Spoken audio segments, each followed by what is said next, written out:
Hello everybody, I'm Manakyn. Welcome to the stream. As you might have noticed, I'm starting in my normal accent today, even though we're playing some Ace Attorney Chronicles. How are you all doing? Hello, Kioma. Hello! How you guys been? You guys been good? It's been one hell of a day, so I apologize for starting an hour late. I found out that I needed to head to a workshop, earlier today, so I had to delay it by an hour because I just got back home. But I am so glad I get to play some Ace Attorney with you guys. But before we begin, you know, as you guys know, I work with an accent coach, or I was working with an accent coach. Yeah, you're goodish. You lost your, oh no, you lost your stylus. Oh, that sucks, man. Hopefully, I mean, styluses aren't too expensive. Maybe you can buy a new one if you can't find it. Hopefully you find it. But if you can't find it, hopefully you can get a new one. Lots of different things work as stylus. You've lost 3 stylus. Okay, well, maybe this is a sign to take better care of your stylus. Make sure you put it in the proper slot each time you finish it. So maybe this is a good wake-up call for you.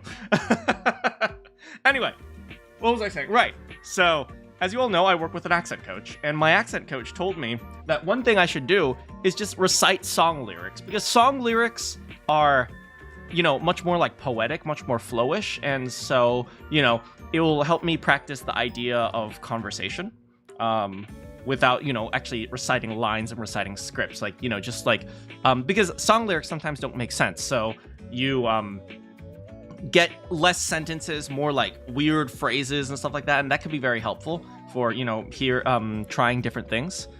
But yeah, so I tried quite a few things and with song lyrics, and I couldn't get through one particular song. So I thought before we do our Ace Attorney today, I will do some British practice with you guys. So if you guys want to hear me recite a song in British, I even have the music here. All right. All right, let me get in my British mode. I believe in magic, and that magic is Daniel Radcliffe's abs. Daniel Radcliffe with a beard is my kink. Daniel Radcliffe could high-key choke me, and I would love it. All right. Okay.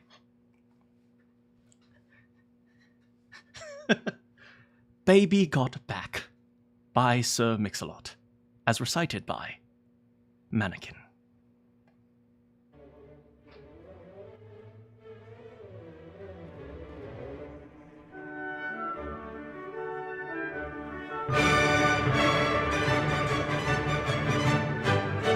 I like big butts, and I cannot lie.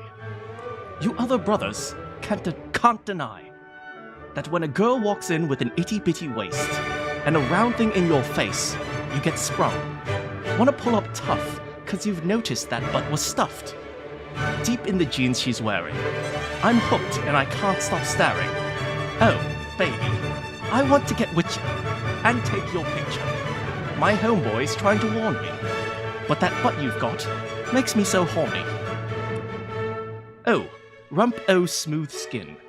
You say you want to get in my Benz. Well, use me, cause you ain't that average groupie. I seen 'em dancing, I seen 'em dancing, to hell with romancing. She sweat, wet, got it going like a turbo vet. I'm tired of magazines saying flat butts are the thing. Take the average black man and ask him. I'm sorry. I can't get through this.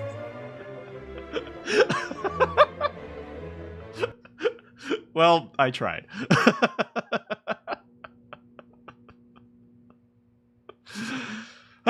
Close enough. All right, let's play some let's play some Ace Attorney. I tried.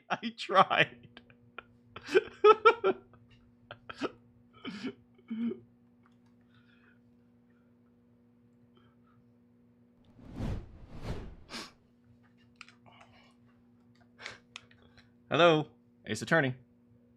Oh, give me one moment.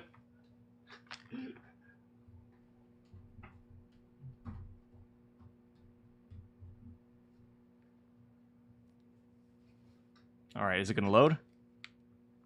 Is it gonna load? Come on. Ace Attorney! What the frick, man? No HDMI signal? It was working like half a second ago.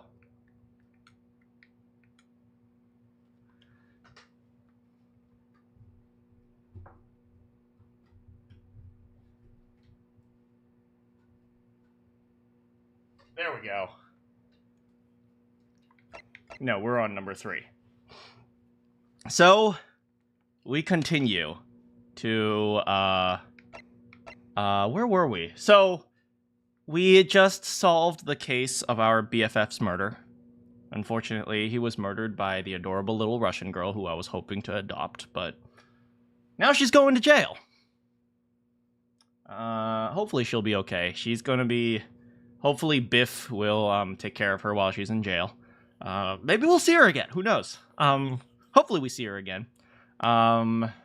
She's such a sweetheart. She doesn't deserve to go to jail. But, well, now it's time for Naruhodo to study very hard and hope to become a lawyer in his friend's stead. Here we go.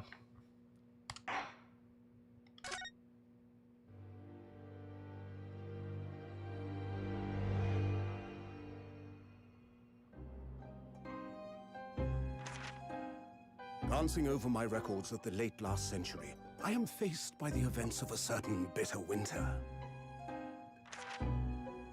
A murder in a carriage as it sped through dense London fog in the dead of night. Though the victim and the perpetrator were the only ones inside, there were multiple witnesses to the crime itself. Oh yeah, Herlock. Ugh. However, none could have imagined the time that such a seemingly obvious case as this would end in such a horrendous manner. My friend, Mr. Herlock Sholmes, once said of the incident, "I believe that perhaps that case was indeed the prelude. The beginning of a long concerto that impressive Japanese student and I were to play together." Random Japanese dude. You know... Oh, hey, it's a cutscene. They made it! Amazing. Is this really just a railway station? Railway station or not, I've never seen such an enormous building before. And look at all the steam locomotives. Don't worry, in the 21st century, Japan is gonna beat out UK in terms of trains.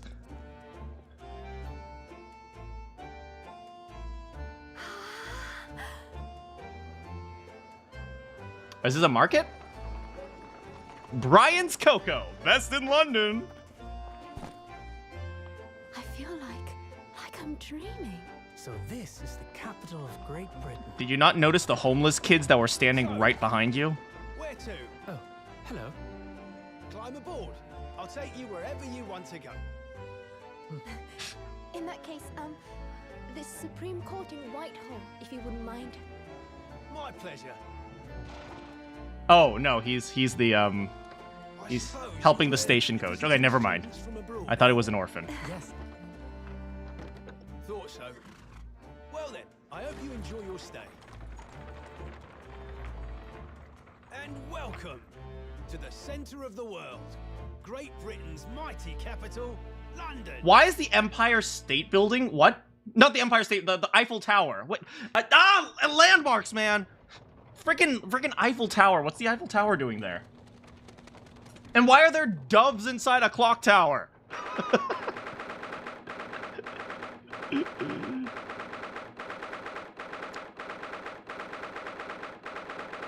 I don't know. Like, as someone who grew up in like a downtown city, like, you know, when people see like really nice things, I always see like the bad stuff as well. Like, am I pessimistic or am I just realistic? I don't know. But like when they stepped out, the first thing I noticed were those two kids who were just sitting in the back. So, yeah. Is this the White House? Well, I don't know. I mean, they're next to the Eiffel Tower kind of looked like the White House. If not, maybe like, Is that the Lincoln Memorial or no? I don't know. I don't know. 18th of February, 9:21 a.m. British Supreme Court, Lord Chief Justice's office.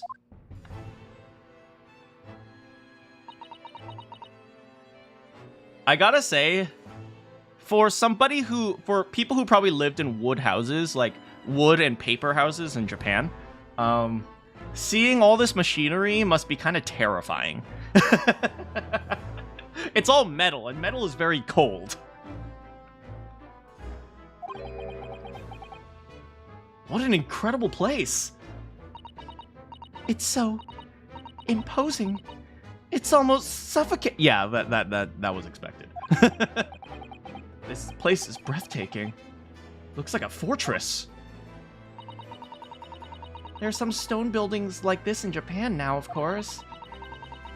But they've only been built in the few short decades we've opened our borders to the outside world. An authentic example like this is quite a different impact, wouldn't you agree? A far cry from the wood and paper, yeah, most our buildings are constructed from.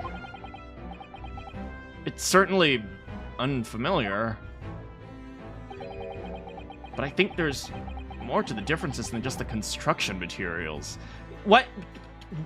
Okay, if I worked inside a clock tower, I would get no work done. Like, look at the freaking gears and crap. Oh my, like, every single time I'm trying to write, dunk, dunk, dunk, dunk, I would go insane. What is this place again? This is the Lord Chief Justice office, Naruhodo-san, in the Supreme Court of Great Britain. Lord Chief Justice, uh-huh. We had instructions to report here at this time, if circumstances were different. Oh, right. We were supposed to let the Lord Chief Justice know that we had arrived from Japan. But Kazuma can't. No. So instead, we're here in a different capacity. As envoys to report the news of Kazuma-sama's death. Yeah. And having delivered his or her message, an envoy's duty is done. So, we have to return to Japan? If we want to remain here in Great Britain, I have to take Kazuma's place as the law student, huh? Yes, which means you'll need the requisite qualifications as a lawyer. Which is what I've been studying for. Okay, law number 1, don't kill people. Law number 2, don't steal things. Law number 3, don't... I don't know, what were the laws back then? I feel like nothing was written down in this century. It's all just, like, implied. Well, that's good enough. I think you're ready. Here in Great Britain, it is the Lord Chief Justice who appoints lawyers. Wait, one guy appoints lawyers? That seems a bit corrupt. Okay. Prediction right now. The Lord Chief Justice is the only person who appoints lawyers. I wonder who the final boss of the game is going to be.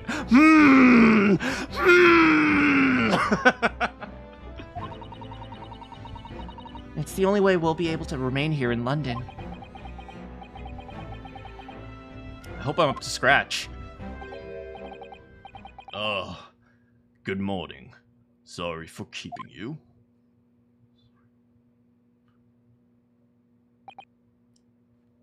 Look at him. Look at him. Frickin' look at him. I wonder who the final boss is gonna be.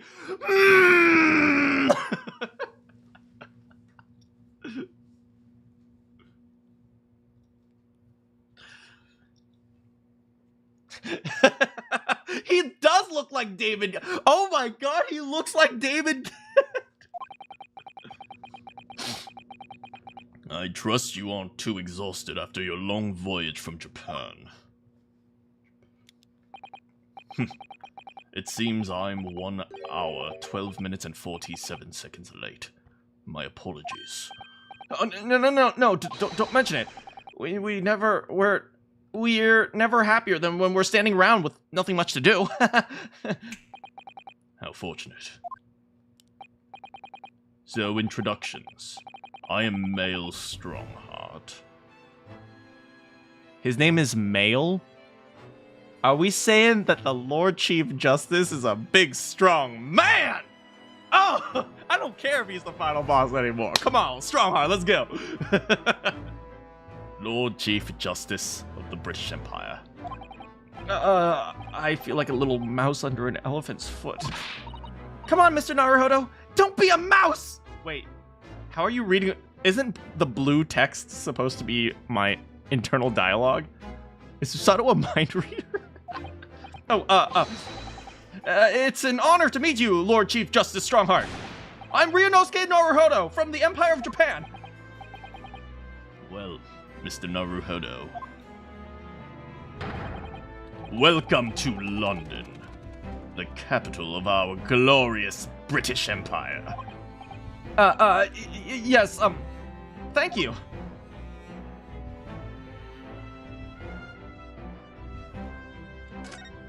So, nice suits of armor.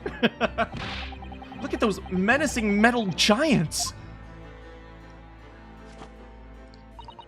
I believe they're suits of armor.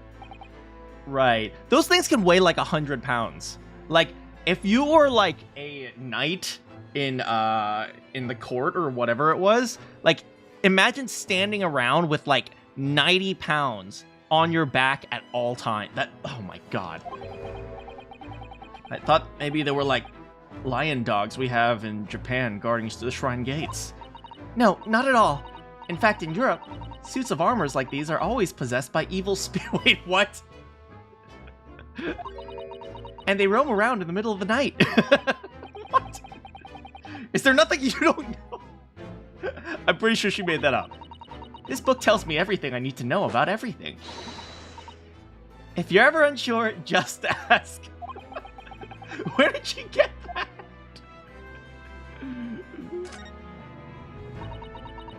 Hey, Rainbow. This must be where the Lord Chief Justice sits. It's made of marble. Looks like an over-the-top tombstone that's toppled over. I think that's your fanciful imagination at work again, Mr. Naruhodo. Feels like everything that's normally made of wood and paper at home is made of bricks and stone. Or metal. I know. That's why this place feels so This place feels so freaking cold. Like, I cannot imagine growing up in, like, the industrial era or, like, this kind of, like, the World Fair or maybe the, what was the thing, the World... Chicago World Fair? Was that what it was called? Well, there were, like, several World Fairs throughout history, and I cannot imagine growing up in these, like, industrial eras where everything is made of metal and stone, and it's like you go inside and it's freaking freezing because, like, oh my god. Gonna be in and out, no worries. The clock. Is this some kind of clock? Actually, I think we might be inside some sort of giant clock. But those gears are larger than anything you'd find on a steam locomotive. It's eerie. You think clocks are some sort of hobby of his? The Lord Chief Justice? Well, boys do enjoy fiddling around with machines. I take offense to I'm not sure you could fiddle around with cogs this size. You couldn't call him a boy, that's for sure, because he's a big, strong man. Yeah, like, when you feel marble chairs, oh god, and not only are they, like, super cold, they're also super hard, so you end up sitting, like this or something like that. There's actually something quite soothing about their precise rhythm. Playing video games, I hate it. I hate pressing buttons and looking at machinery. Oh, the books. I'll look at the books later. London. So, what are your impressions of it's hard to do the accent so low. So, what are your impressions of our capital so far? How do you like London? Help. I've been so nervous ever since I got here.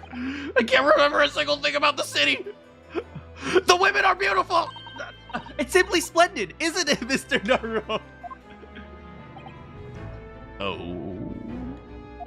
Didn't I study? I have no idea what you're talking about. We had a wonderful view of the London streets from the carriage on the way here from the station. Everything is so impressive and big. I'm at a loss for words. Good answer. Good answer. The city boasts tramways, piped water and gas, even cables supplying electricity. We spearhead every revolutionary new technology in the world. Every visitor to London is astounded. No, I did study engineering. Oh, yes, astounded is the word. Thanks for saving me, Susanoo. And everyone seems so jolly and full of vigor, especially the orphans and the homeless. Yes. There's much excitement about the upcoming Great Exhibition. Oh, this is the Great Exhibition. We will be hosting here in London. Great Exhibition? Cultural and technological achievements from around the world are to be exhibited here in our great city. It will be the greatest spectacle of its kind in history, and will make Paris's World Fair look like toy shops. Golly!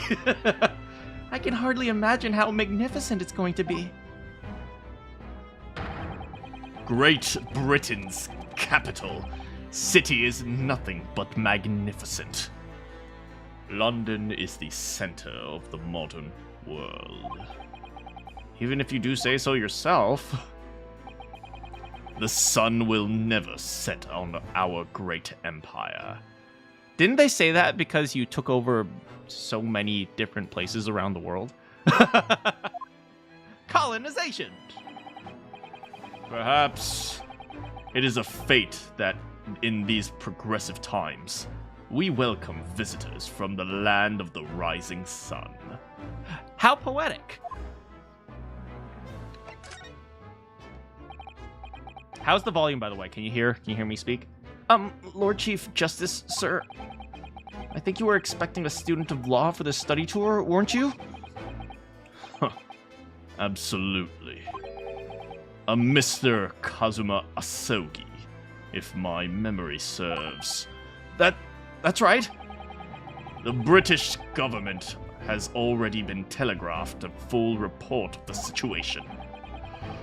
I understand the young man has lost his life aboard the steamship bound for our shores. That's amazing. The news reached him before we even arrived.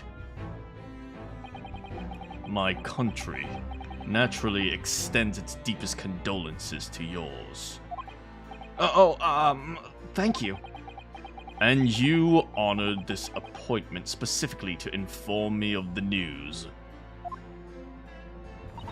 Yes. We are here in the capacity of envoys from Japan to report the sad news in person. They tell me you Japanese people are a people of protocol and courtesy, and I see that is true. And it is with some regret that I must inform you that the death of the young lawyer means the study tour arrangement can no longer proceed. If you would just hear us out, Lord Strongheart. She's gonna die. Oh my god. Susanoo! Susanoo! No! No! Don! Run! Run, Susanoo! What do you mean, you people? I mean, everyone was racist in this era. We can't blame them that hard. What do you have to say, madam? It's about the study tour. Mr. Naruhodo here would like to make a proposal. Would he now? Well, Mr. Naruhodo.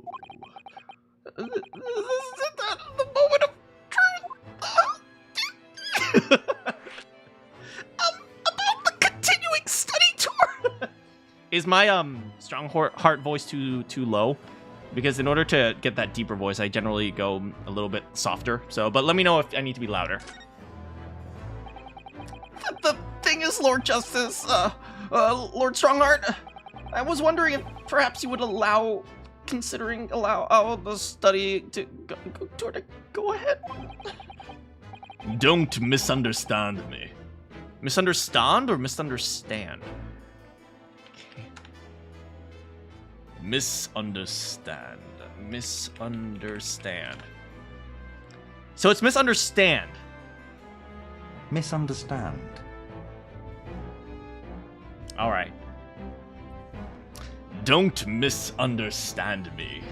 Britain would ideally like to see the tour go ahead. But without a lawyer from your country, there's nothing to be done. Well, in that case, what if there was someone else? Another lawyer from the rising sun? I mean, the sun never sets and we rise. Naruhodo, you're embarrassing me. Is there something I don't know?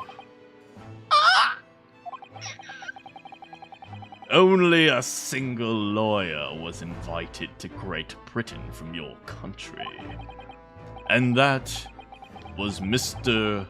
Asogi. At least, that is what I've been led to understand. Well, this really isn't going well at all. I just can't seem to find the right words to say to this man. Mr. Naruhodo! I could ruin things here if I'm not careful. What do I say? If there is someone else in Japan who could be described as a lawyer, it's Susato! It can probably only be yes, Miss Susato! Am I just gonna game over right now?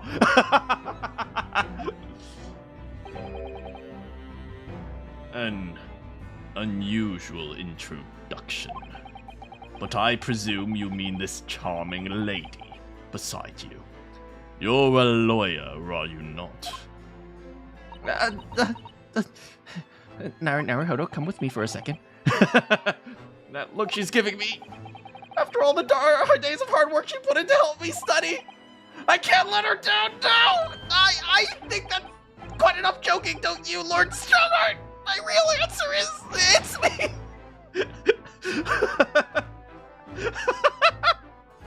We can't let her down!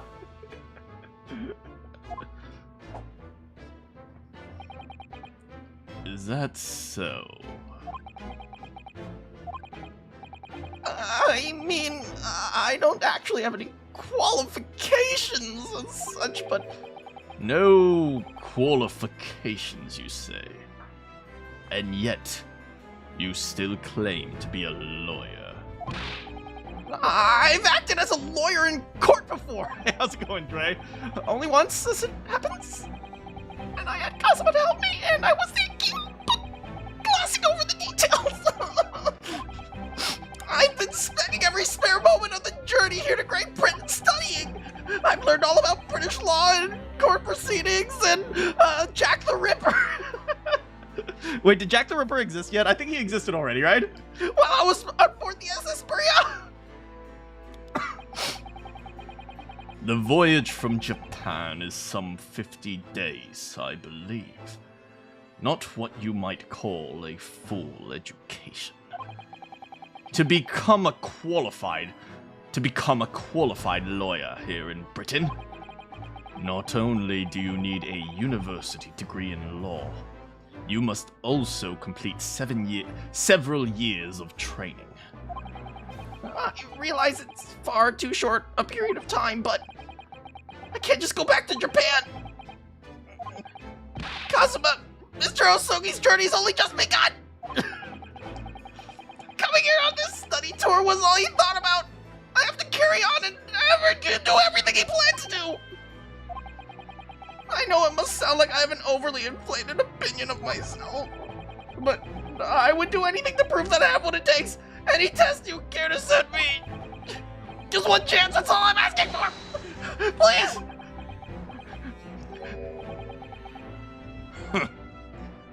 31 seconds. Sorry? Your opening statement there, Mr. Naruhodo. It was 31 seconds long. Not too brief, not too protracted. A perfectly judged appeal, I would say. Which is a skill that would stand you in good stead as a lawyer. Oh. Thanks. So, you're willing to put those words to trial, are you? Well, I'm all for entertainment. But let me ask you one thing first, sir. Yes? You say you intend to do everything Mr. Asogi planned to do. Are you firmly set on that path? Yeah, that's my intention. I see. Am I imagining things? Or does the expression just alter a fraction there all of a sudden? Very well. You have your wish. I'll give you a chance. A test to become a specially certified lawyer. Whether you pass or fail is entirely down to you.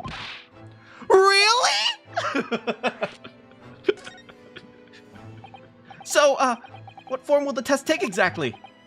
Tell me, Mr. Naruhodo, what do you consider the role of a lawyer to be? Well, defending people, of course. Duh, what are you I didn't mean that. Well said. So, let's have you defend someone. Excuse me? Is this going to be like our third trial we go into absolutely unprepared? No investigation? What? No? Yes? Yeah? Meh? No? Yes? No? No? Can we have some time to investigate? Can we have some time to figure things out? Can we have some time to find a place to sleep? Huh? Your timing is perfect, in fact. There's an apt trial. Apt. There's an apt trial about to begin later today. No advocate has been appointed for the defense as yet. So, this will be welcome news. Today? Straight away? Since I don't talk like that too, I can't help it! If you manage to secure a verdict of not guilty, you'll have passed my test. What could be simpler? How do I get myself into these situations? Well, could I ask, what sort of trial is it, Lord Strongheart? It's an Ace Attorney game. What trial do you think? Yes. Good question. I remember. It's a murder trial. Murder? In an Ace Attorney game? Who would have thought?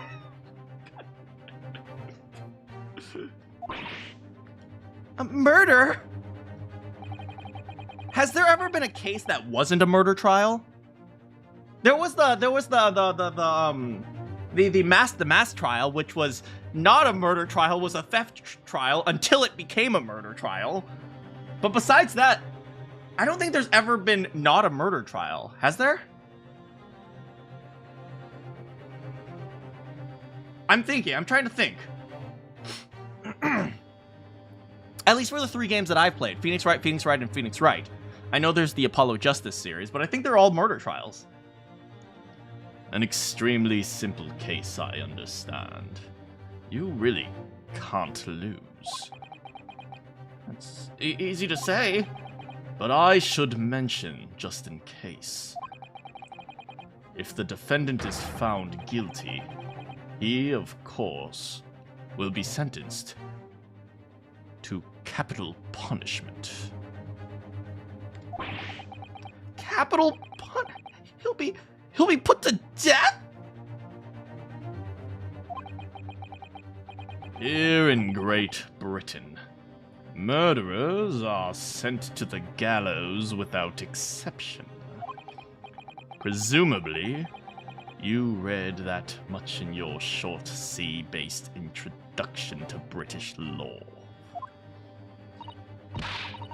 Oh, the Edgeworth games. Is there a non-murder trial there? We can't possibly agree to such a test. We'd be toying with a man's life. I am the Lord Chief Justice, and I've decided it's acceptable. Is this ethically correct? Giving a murder victim a assigned attorney that is a rookie? I suppose, like, what is it? I don't know how developed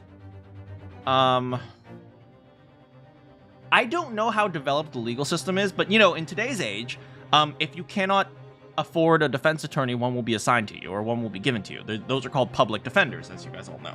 But, for the public defenders, like, if you cannot afford an attorney, one will be provided to you, but there is no guarantee of competence. That's kind of weird to say, but there's no, like, obvious guarantee of competence, right? So, in theory, the public defenders can just be anyone, but, I mean, obviously, they have to have some level of competence. But is this okay? Is this okay to just say, oh, he doesn't have an attorney, so we'll assign this guy who's never been into a courtroom? In theory, there's no... I mean, if the guy's not providing his own attorney, I think this is perfectly fine. Ryunosuke is an assigned lawyer, and in theory, if this guy isn't providing his own attorney, and he's having one assigned to him, then I think it's not unethical, but at the same time, it feels questionably ethical to assign a public defender of a person who's never really been in court. But at the same time, the public defenders, every public defender has a first day in court, right? So it's not like that can be avoided, but I would expect that if you were a public defender, you would be assigned to something silly, like maybe an assault charge. I'm not saying that assault is silly, but you might be assigned to like an assault charge or maybe like a theft, but assigned to murder is intense for day one.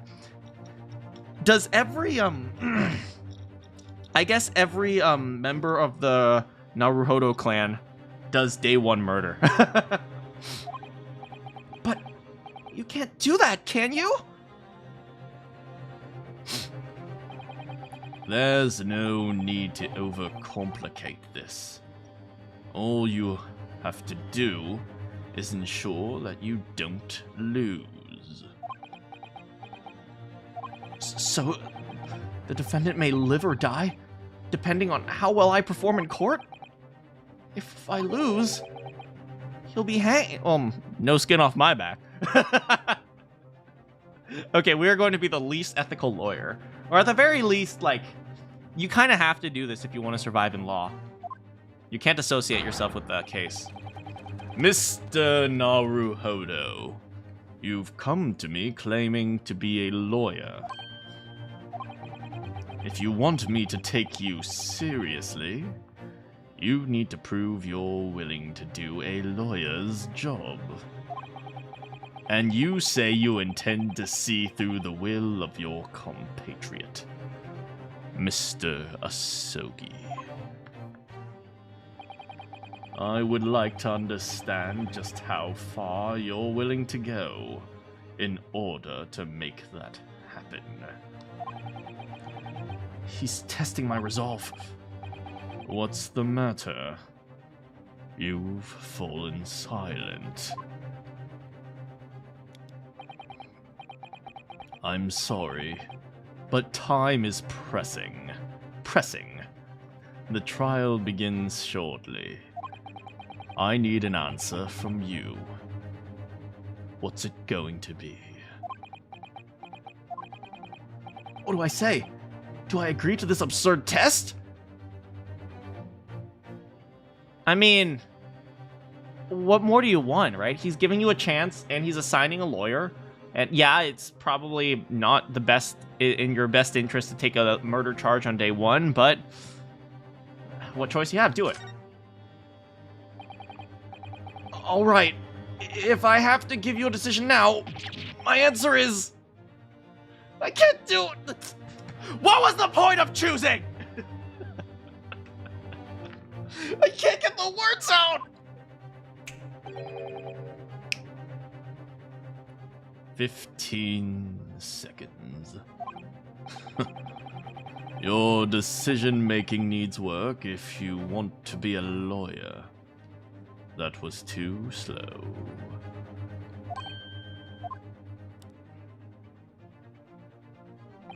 So, it's as I suspected, is it? Sorry? You have noble intentions, but lack the resolve to see them through. The test is cancelled. Thank you for stopping by. Go and acquire your tickets for passage back to the east tomorrow. This conversation is over. Yes, Lord Strongheart. Thank you for offering me a chance. No! No! No! Go! Take the case! Take the case! Take the case! Take the case! Mr. Naruhodo. I'm sorry, Mr. Sato. But what could I do? It's all right. I understand. You do? It's not an easy decision to choose whether to defend a man under these circumstances. But resolve has absolutely nothing to do with it. What are you trying to say, madam? I think what Susato means is that no matter how badly I'd like to be recognized as a lawyer and stay here in Great Britain, to risk another man's life by treating his one and only chance at a trial so trivially would be utterly unforgivable. And I feel the exact same way. I'm sure the defendant won't see this trial as a test. Some kind of experiment.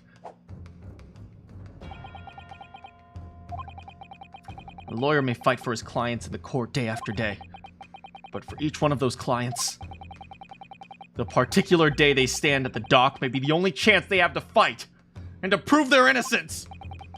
I was wrong. I'm not qualified to do that job yet. I'm sorry for wasting your time, Lord Chief Justice. Wait, Mr. Naruhodo. Did he seriously just talk his way in? I swear to God, if he just... Oh, was there something else? It's approximately 20 minutes by carriage to the Old Bailey from here.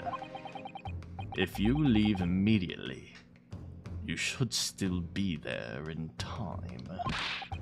But I just said that. I was quite serious in what I told you. The defendant in this case has literally no one to advocate for him.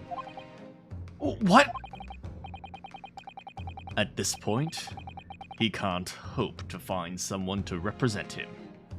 The trial will begin without a defense. And if that happens, there's only one possible outcome. He will receive the most severe sentence the judge can pass down. But that's awful! That is the truth. Why does it have to be like this? Please don't expect an answer to every question. The cold, hard truth of the matter is that there is only one person with a chance to save this man from a very miserable end. And that is you. I'm really his only hope? That's right, Mr. Naruhodo. You thought you could out-talk me? I am the Lord Chief Supreme Lord! He looks evil, okay? So, what do you say now, madam?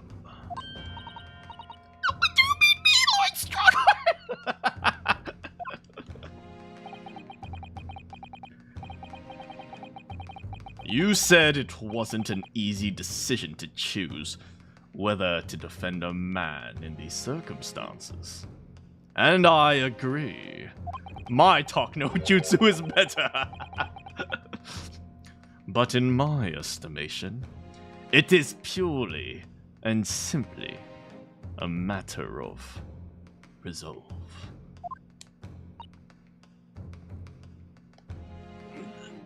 Oh. Our time is up here. I have a meeting to attend. I must leave in 2 minutes and 16 seconds. So, venture into our great city and enjoy yourselves. Wow, for someone who wants to save time, you talk really slowly. I should have given him a faster voice. He's gone. The Old Bailey. If we're going to do this, Mr. Naruhodo, we must leave at once. Wait, are we serious? We have 20 minutes to prepare? This is a freaking circus! Wait, I hear something from the future. This court isn't just a clown. It's the whole circus, circus, circus, circus.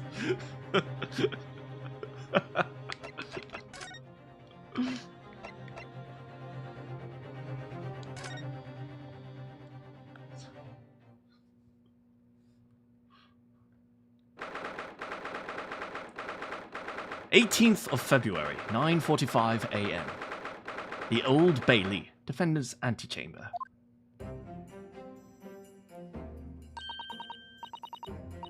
That line comes from the Edgeworth, does it? I don't remember when Edgeworth said that. Oh, thank goodness. We're in time. There's still 15 minutes. I never knew a horse-drawn carriage could go so fast. Thought my teeth were gonna rattle loose. You hear what I said to the driver when we climbed aboard? Get us to our destination in 5 minutes, driver! And there's a guinea in it for you! It's one of my favorite lines from the Sherlock Holmes stories, and it worked quite perfectly. I'm not sure why you're so pleased. I thought we were gonna die, and we had to pay gold for the privilege. Well, at least we arrived here before the trial started. Man, if Lord Strongheart is the level of talk no jutsu we have to work with, we're doomed. Yeah, I suppose there's that. Anyway, I don't understand. The court clerk said the defendant should be here. But there's no sign of him.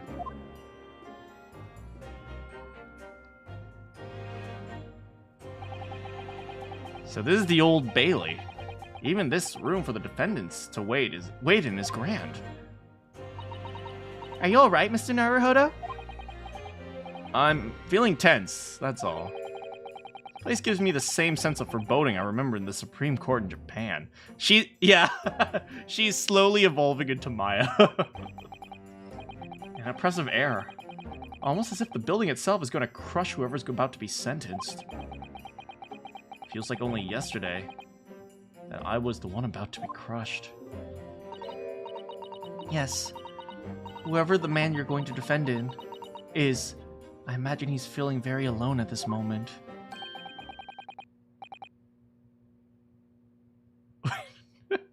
Top of the morning to you, madam!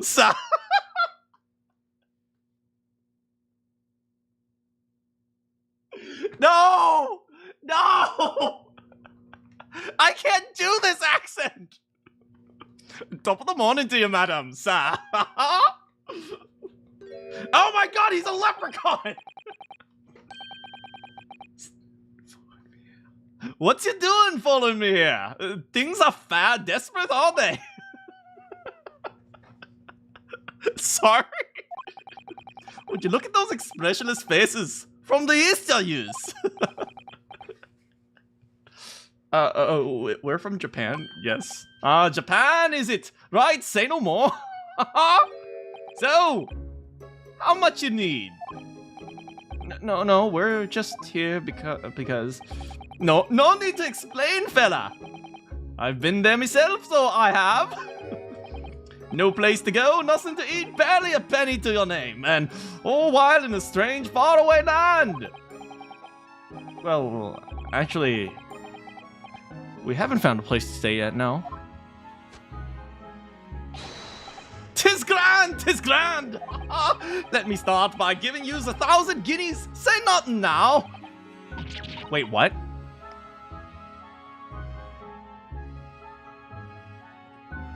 Okay. Please, Mr. Sato, you don't have to shout. But 1,000 guineas is enough to build an entire mansion in the most prestigious areas of Tokyo. Tis nothing to me at all. I like to ensure I have sufficient funds to weather a rainy day, you see. I have enough wealth to buy the city of London 2 or 3 times over. That much rain even fall in one day? Make it rain, baby! 1,000 guinea pigs. Even so, we couldn't possibly accept that large... He does kind of look like an Oompa Loompa, you're right. A large sum of money. Oh, thank you. Ah! That hit me in the eye! Don't get me wrong, fella. I'm not giving to you no strings attached. I'll be waiting for you to do something for me. Oh. Is this guy a con man? To be honest, it's a little embarrassing. The trial's about to begin, you see. Is for me good self here. I'll be at the dock. So now, what I want you to do is come along with me and stand there beside me. Officially, you'll be my lawyer, but it's just a little detail now. The thing is, don't worry about the thing. All you have to do is stand up there with me next to me, nothing more. Otherwise, you'll see, the trial is going to start with me having any kind of representation at all. So it was true. The Lord Chief Justice wasn't making it up. I'm terribly sorry to have to ask, but Does that mean you're the defendant in this trial? And Oompa Loompa Danny DeVito. Bluster and blazes! Do yous not know who I am? Me? One of London's biggest names! No, sorry, we just arrived in the city, you see. Now about those 1,000 guineas. I'll stand next to you for 1,000 guineas. I see. Suppose it isn't altogether impossible. Well, just next to Hyde Park there in the center of London is another beautiful park. Sorry, a park? What? 'Tis called McGilded Park, full of blossoming flowers in the spring and singing birds and whatnot. I donated to the city! I donated it to the city, so I did! An entire park in central London? A city of smiles. That's my vision for London. There's nothing Magnus McGilded wouldn't do for the city and its queer old people. That's amazing. I mean, that's really extraordinary. Oh, but now they've got the gall to say I'm a good-for-nothing criminal! Me, Magnus McGilded! What is the matter with the London police, I ask you? Alright, don't pass out. Mr. Naruhodo, perhaps now would be a good time to introduce ourselves. Wow, the gentleman is offering money. Dollar signs appear in her eyes. All the Steel Samurai merch. Good idea.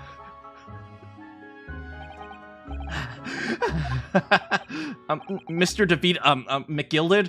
The thing is, we're actually here in London to study British law. We're law students.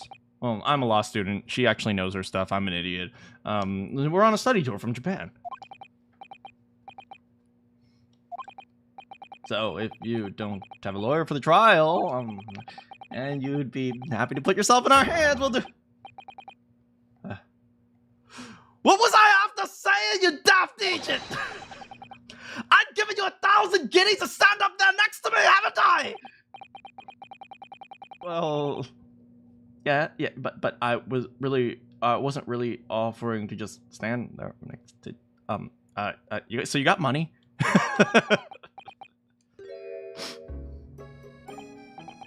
Oh, I think I see what's going on here. Sorry? I know what you're thinking. This Chancellor of a Feather claims to have more money than the Queen. But if that's true, why the blazes he can't hire the finest lawyer in all of England? Because he did it! That's the only explanation! Well, not at all.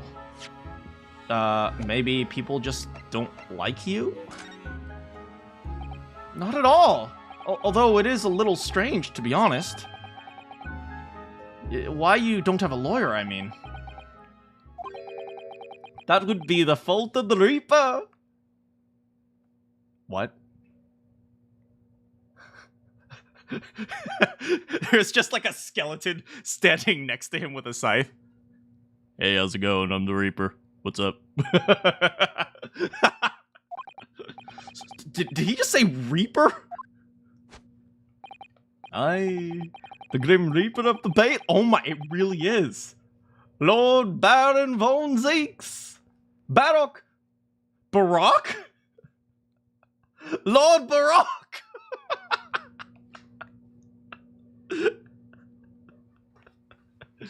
Lord Baroque von Zeeks. Lord Obama von Zeeks. He's the prosecutor. The prosecutor is the Grim Reaper? When Van Zeek stands for the prosecution, they call the accused his sacrificial lambs. And to this day, in every single trial where he's been the prosecutor, the accused has been damned. Yogi. If he looks like Yanni Yogi, I'll give him this voice because, as you know, this is the voice of Yanni Yogi. What? So it's reached the desperate situation. This is where there's no one willing to stand in defense against the fella at all. Wait, but losing a case isn't that bad. Why does it matter? You could say he's a living legend of the Old Bailey. Maybe they don't want to hurt their record, I guess. Goodness. But then again, the person who takes him down would be a big deal. He must be exceptionally talented prosecutor then. Is he like the ancestor of what's his face? Von Karma? Van Zeke's Von Karma? A Von Karma? Yeah, maybe it is a Von Karma ancestor. Talented isn't the word you're looking for, madam. It's cursed. Cursed? Defendant is summoned! And his counsel! Please make your way to the courtroom. The trial is about to begin. Why do I sound like I am from the South? Hey! His counsel, that would be me. Oh, 'tis time. Well then, fella, don't let me down. Hot stars and horseshoes, clovers and bloomers. Pots of gold and rainbows and the red balloon. I want me Lucky Charms. But I don't know anything about the case. You haven't told me what happened. Until you showed her face here, I made up my mind, so I had. Sorry? I decided I'd have to defend myself in there. How would that have worked? But then you made an appearance, a student of law, wouldn't you know? Don't you know? Wait, don't you know is like Minnesota. You love my hat. 'Tis no accident, I can assure you of that. 'Tis fate. So don't get the cold feet now, please.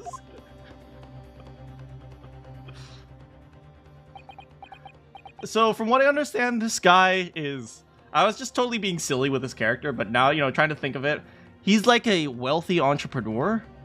Is that right? Or like a wealthy businessman? I mean, he's totally probably a con man. That's why he's on trial for murder. But I don't know. I mean, he sounds like a wealthy dude. So we don't know anything about him. Is he a good guy? Is he a bad guy? I literally know nothing about the case or about this Ryunosuke, I just said that. Stop repeating me. In fact, the only thing I do know is I can't just turn my back on him.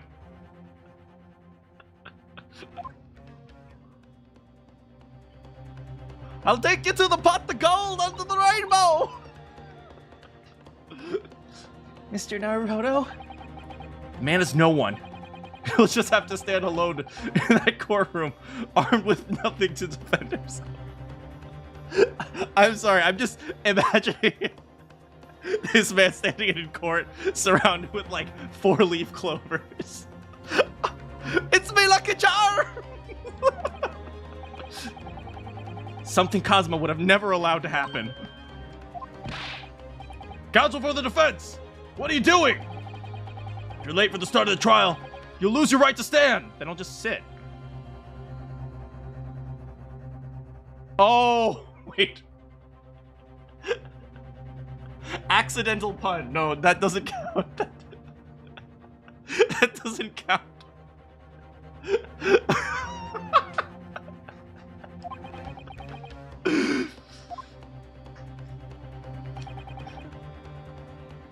Every pun count. That doesn't count. It was a weird phrasing. I'll be right there. It's happening then. My first trial in a British court. I hope you're watching over me, Kazuma. Because I have no idea how I'm going to manage this.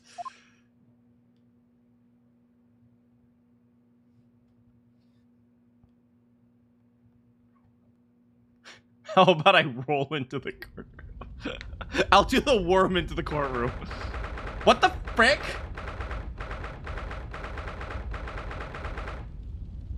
do you need to have... I mean, okay, fine. You know what? I'll give them permission to be extra just for today. Who the frick? So, why is that guy eyeing me? He looks like he's... I'm gonna murder that man. So this is the highest court in Great Britain. The old Okay, so the woman is probably... Is she what is the transcriber called? I forgot. She's probably the I think, is that a typewriter in front of her? Yeah, I think that's a typewriter. Yeah, so she's the what do you call the transcriber? I forgot what they're called. The centuries of history in this place is palpable, isn't it? So different to the court of Japan. It feels both imposing and serene at the same time. The atmosphere almost makes words redundant. Whatever country, determining a person's guilt or innocence is always a solemn affair. May I say something, Mr. Naruhodo? No! Shut up! Yeah, sure. Your eyes look ready to pop out of your head again. I know, but I just can't help it.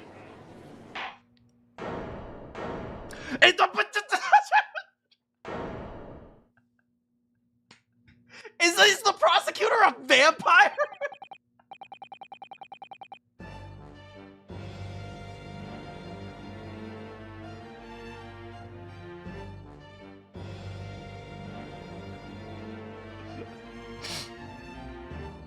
In the name of Her Majesty the Queen. No, how do I do an old man in British? In the name of Her Majesty the Queen, I hereby declare this court to be in session.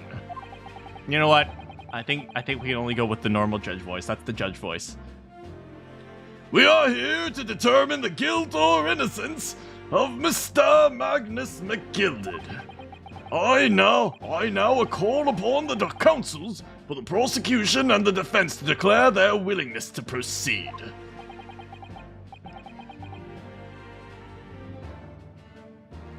What? I am not prepared to do this voice. Blah! The prosecution is fully prepared. Blah! Blah! Blah! What is it? Blah! I want to be the prosecution for the case. Ha! Yeah! Blah! Blah!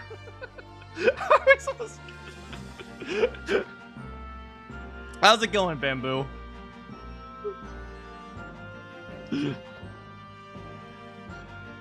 I get is he English?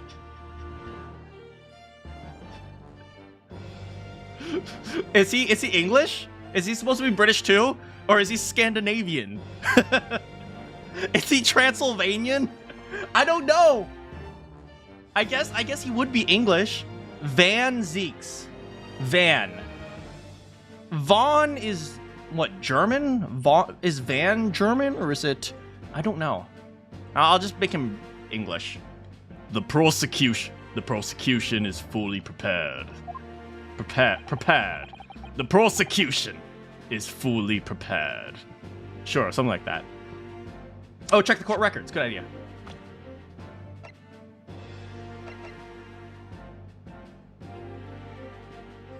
It doesn't say. Zeeks. He sounds German. But... the prosecution is fully prepared. No.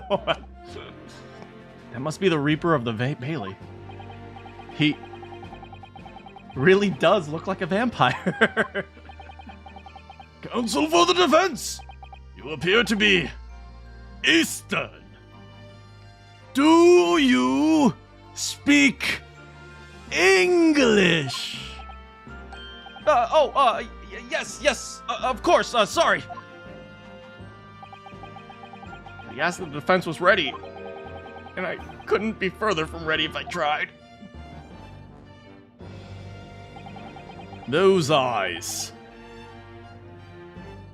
Right, he can kind of have like a more a more toned down Edgeworth voice. We'll do that.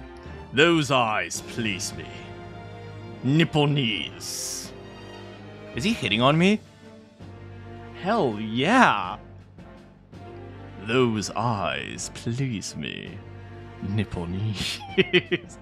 Oh, yes.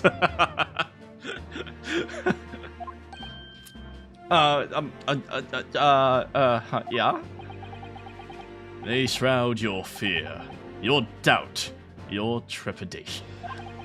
They run wild, clinging to some phantom notion of courage. The quintessential look of a sacrificial lamb. A cold shiver just ran down my spine all the way to the tips of my toes. He's so hot!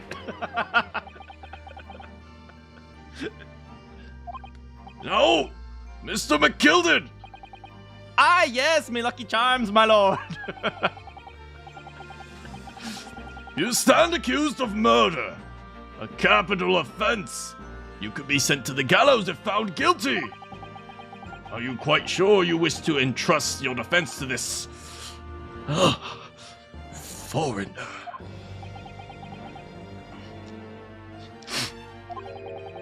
As I've always said, my lord, 'tis a grand thing to give opportunities to the young, even if the fella is just a student from some little island off the far east.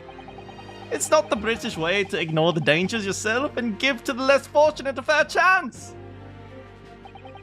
I'd like to think that acts of chivalry do the great British Empire proud.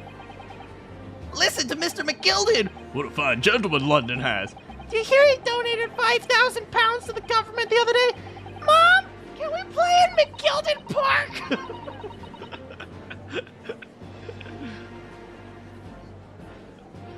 It seems as though everyone in the public gallery is firmly behind Mr. McGilded.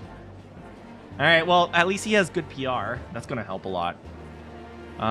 Phoenix all over the screen. I don't know how British courts work. At least in this era. I'm gonna be saying that a lot. I don't know how this works in this era, but... I don't know if PR could help. That's definitely welcome news. He certainly has a way with words. I'm surprised he couldn't convince anyone to defend him. I mean, maybe Van Zeeks is just that scary. Eloquently put, Mr. McGilded. Most laudable sentiments. Now, ladies and gentlemen of the jury, I surely hardly need to... Jury? We have a jury? Yo, we have a jury! Why does homie have a knife? What the You 6 members. Wait, there's only 6 people in the jury? Have been selected for your impartiality. Are you ready to proceed?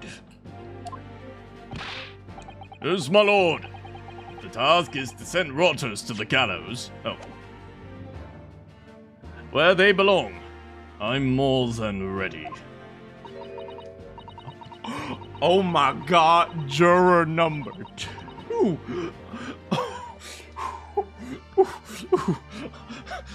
Is my heart beating fast? Because it's beating fast for more than one reason. Now, oh my.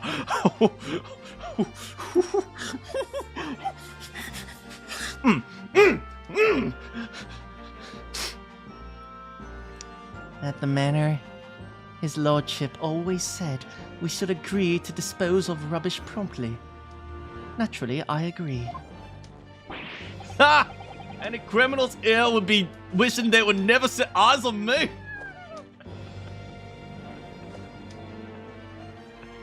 This is our jury. Alright, she doesn't care. Yo! Homie, drink it!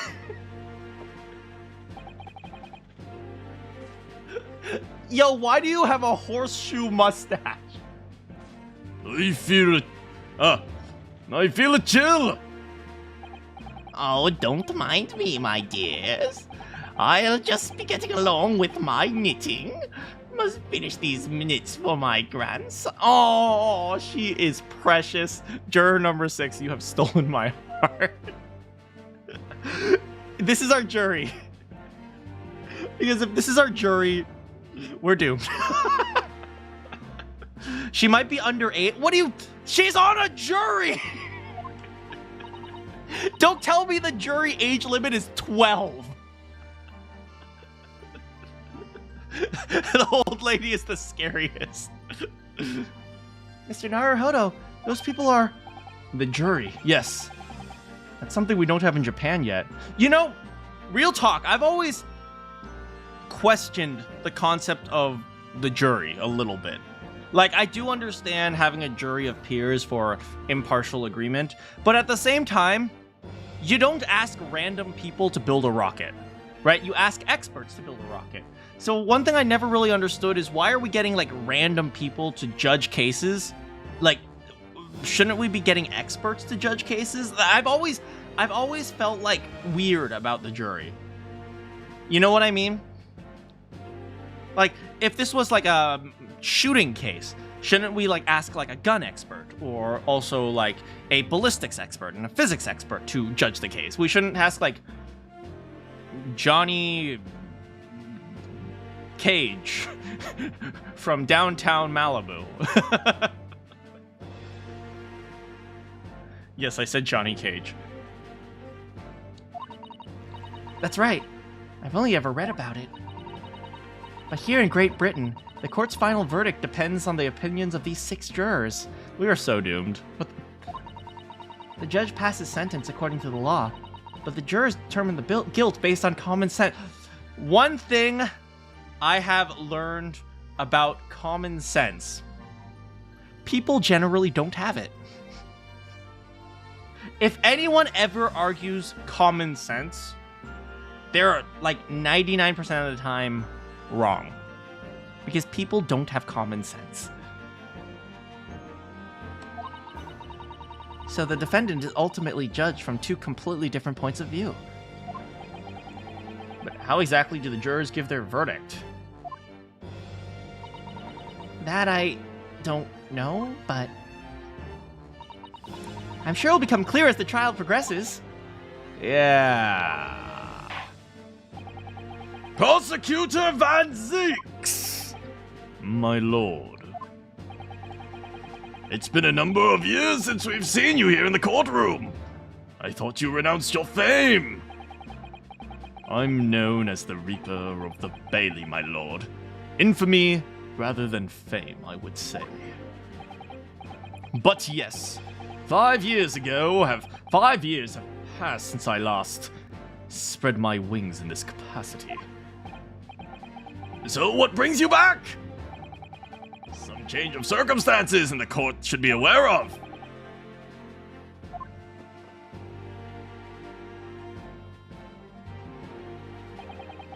I leave that to your imagination, my lord. So, the Reaper has been out of action for 5 years. Why did he have to choose today to make a comeback? Why couldn't it have been ouchie? Don't lose heart, Mr. Naruhodo. As you wish, sir. The court nevertheless welcomes your return. Now then, opening statements, I think. A summary of the case, if you please. Certainly, my lord. As your lordship is aware, this is a case of overwhelming simplicity. We must be the only ones here who aren't aware. Look at this paper. The incident took place in the late evening. 3 days passed. 3 days pass. The hour was some minutes after 10. The victim was a maker of building bricks, known as in the community as Thrice Fired Mason. Sorry, thrice? Wait, he was fired 3 times? He was a very accomplished craftsman. The bricks he fired were said to be almost indestructible. Oh, rest in peace, that guy. The victim's corpse was discovered in an omnibus in service of the streets of London at the time. The dagger that had been in the victim's abdomen is believed to be the ultimate cause of death. Here is the autopsy report from the investigating medical officer at Scotland Yard. Thank you, counsel. I shall accept that and the photograph as evidence. Okay. Photograph. Let's investigate the photograph. And one further item of evidence. Nope, sorry, buddy. Okay, so a few things of note. Number one, he's missing a button. And no blood is on his outer vest. He doesn't seem very particularly wealthy, given his hat. So this is really interesting. This button is missing, right? For those of you who might not know much about buttoning up suits and vests, aka probably the women who have never worn like the old English style of. When I went to school, I had to wear a stupid uniform. Okay. It's okay. You generally don't button the bottom button. I don't know what reason that is, but often you don't button the bottom button. And some people don't button the top button. So often it's just this one button that's buttoned. I don't know why that's the style, but sometimes that's the case. Now, this being said, does this mean somebody pulled open his vest? That's possible. Just a thought. It could also just be he has crappy clothes, because let's look at his hat here. He was stabbed here. What's interesting is it looks like there was blood, but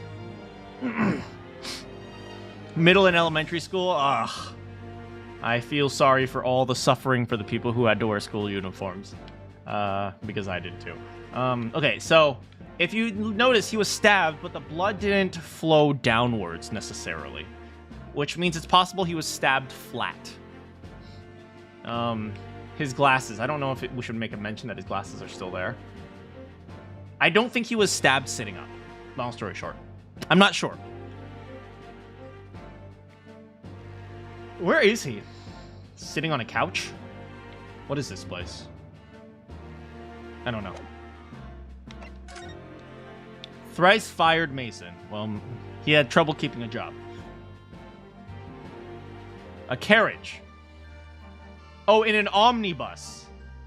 Yeah, okay, so it's like a transportation vehicle?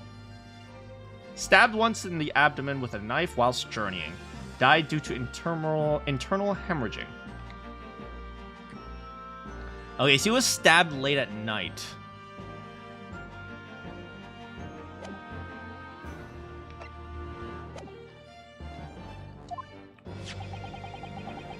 The prosecution wishes to submit these as well. And these are... Good Lord! Is that blood, counsel? No, that was my ketchup from lunch. I apologize. Yes, my lord.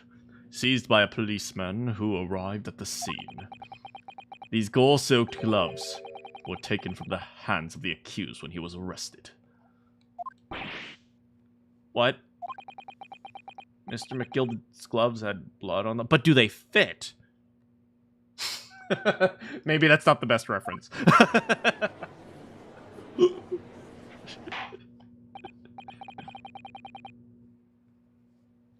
Yes, I will accept these as evidence. The defendant's leather gloves. Okay, there's a blood stain on the right glove, which would be consistent of stabbing with your right hand. Right?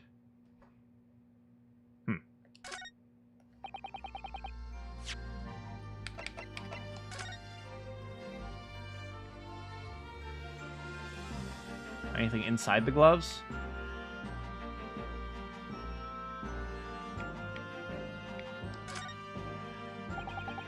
This is definitely blood, isn't it?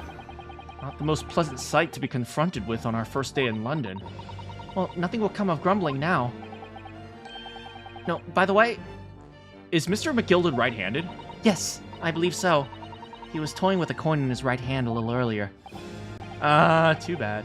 I think blood on either glove would be fairly incriminating, really. I mean, it was a good try, buddy. Take the most obvious route first, right? Do they look like they're about to high-five? Hell yeah, baby. Ooh.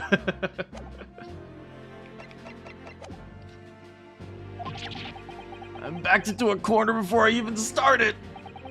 Continuing.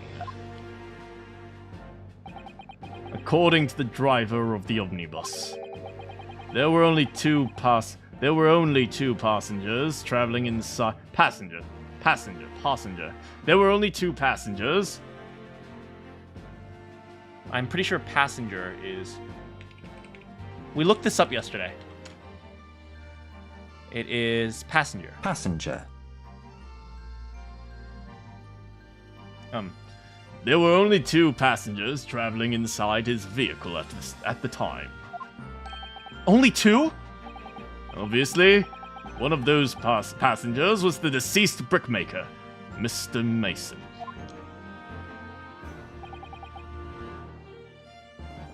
You want to see the structure of where they're traveling? I don't know, maybe they'll give us a crime scene photo? The other was the accused, Magnus McGilded. He's so cool pointing. He doesn't do a full extension. He goes, Magnus McGilded. He's so cool.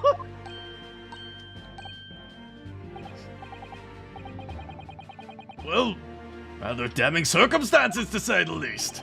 Defendant, what do you say? Well, of course. I have no recollection of such a thing. Mr. McGilded! To be sure, I like to sleep on the bus. But whenever I'm in a carriage, I'm taken with a fierce tyrant.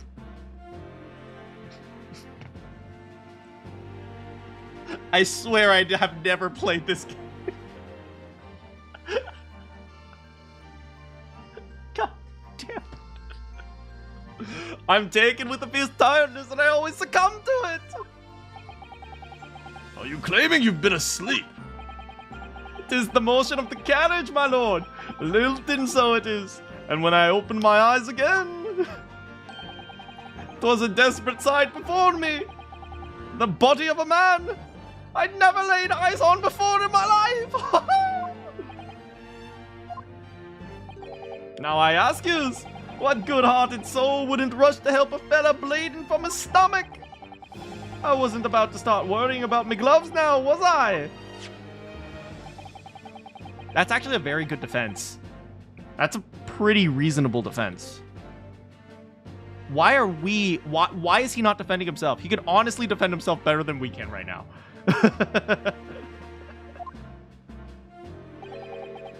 Unfortunately, that statement of the driver's is only the beginning.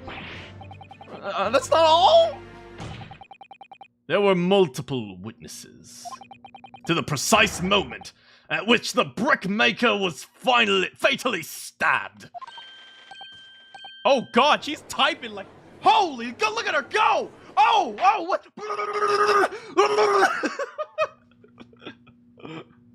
Order! Order! When the killing took place, only the victim and the accused were inside the carriage. And there were witnesses to the crime. This is not just a case of compelling evidence. It's the nail in the coffin for the accused. I realized, Van Zeek's voice is essentially Strongheart's voice, just Strongheart is more sinister and he's more edgy. Yeah, Van Zeek's is just an edgier version of Strongheart.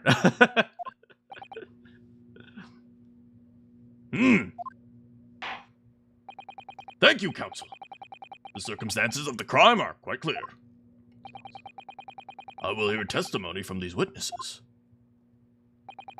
Your wish is my command. Command. Command? Command. Command! Bailiff! Bring the witnesses in at once.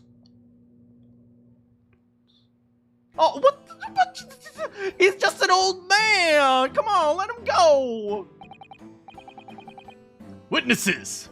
Your names and occupations. My name is...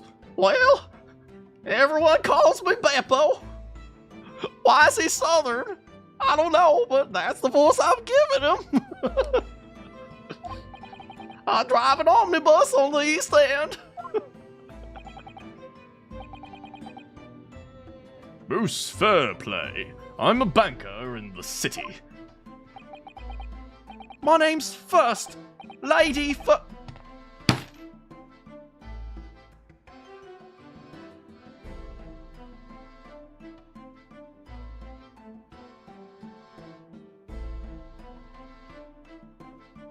I hate this game.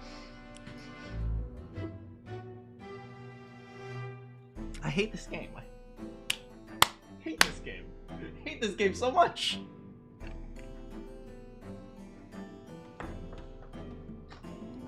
I make hats for gents. Let's begin by confirming the facts. 3 days ago, at a short time after 10 o'clock in the evening, all of you present in the stand were in an omnibus and witness to the aforementioned incident. Is that correct? Yes, sir. Quite right. Quite right. Yes, sir. That's right, sir. Why are two of these guys Southern? I don't know, but for some reason I feel like they're kind of... Maybe they're from the Old West. Maybe they're from the Old West of the Americas. He just recently got here. He's a transplant. Very well then. Let's proceed to your formal testimonies, please. Each of you will tell the court precisely what you saw. Oh boy.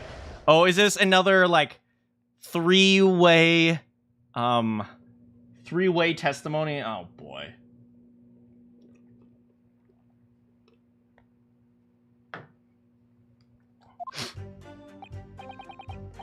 It was the last bus of the evening, so I had few customers. I remember it well. The victim and the man accused of killing him were sat next to each other inside the bus. Then, out of the blue, the accused just reached over and plunged a knife right into his guts. Oh, well, that's right. He stabbed him. I screamed, I did. I couldn't help it. As soon as I heard the scream, I stopped my butt. Why do I have a whip? What the heck? What the heck is going on?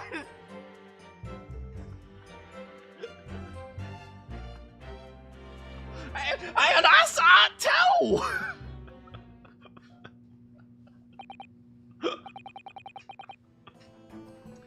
Unambiguous testimony, I must say. Francisca would be proud. Ye old ancestor of Francisca. Exactly, my lord. These men witnessed the incident and the omnibus with their own eyes. I'd like to ask a question, if I may. Yes, counsel. Well, this testimony makes absolutely no sense to me whatsoever. Right, yeah. They were on the outside, right? Well, the incident took place inside a moving carriage, didn't it? Right, there's only two people inside. As has been clearly stated from the outset, yes. Well, in that case, how could those two witnesses possibly have seen what happened? There's no way they could have seen the inside of the moving carriage. He's an idiot. He's an idiot! He's an idiot! He's an idiot! He's an idiot! Oh, quaint. I'd read that civilization in the Eastern Island nations was a good century behind our own. But you're here in London yourself. Are you really so ignorant about our omnibuses? Huh? Tell me, my Nipponese friend, have you ever traveled in an omnibus? Well, no. We only arrived this morning. Yeah, we're probably not qualified to even be here. No matter.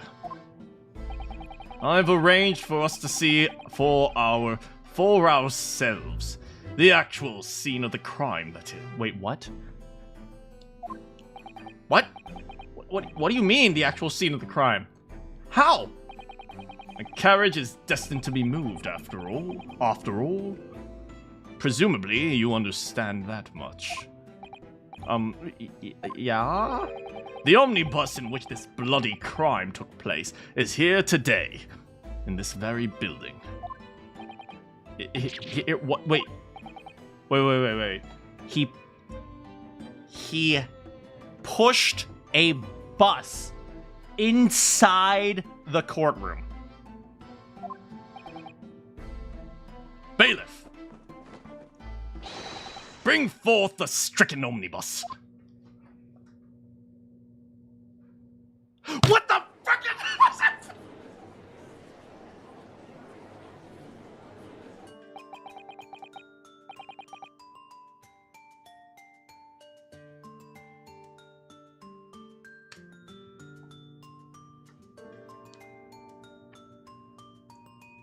So, that's an omnibus! The omnibus! What the heck is going on here? Oh my god,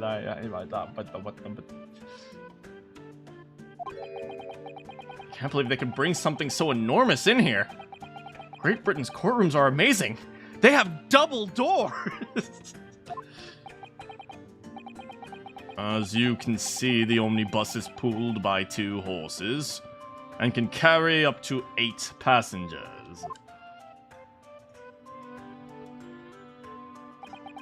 Four passengers are seated inside the enclosed cabin, and another 4 on the top of the roof deck. Every Londoner knows that the best views of the city's architecture and sights are to be had from the top of an omnibus. Just go with the flow like Japanifornia. Meh. They put the entire car as evidence. I know, right? And I should point out to our foreign guests that there is a skylight on the roof, allowing a view of the interior from the seats above. A skylight! I love that pose. The penny drops at last, I see. These 2 gentlemen were occupying the roof seats on this omnibus when the murder took place. This is how they came to witness the grim incident. Through the skylight. Through the skylight.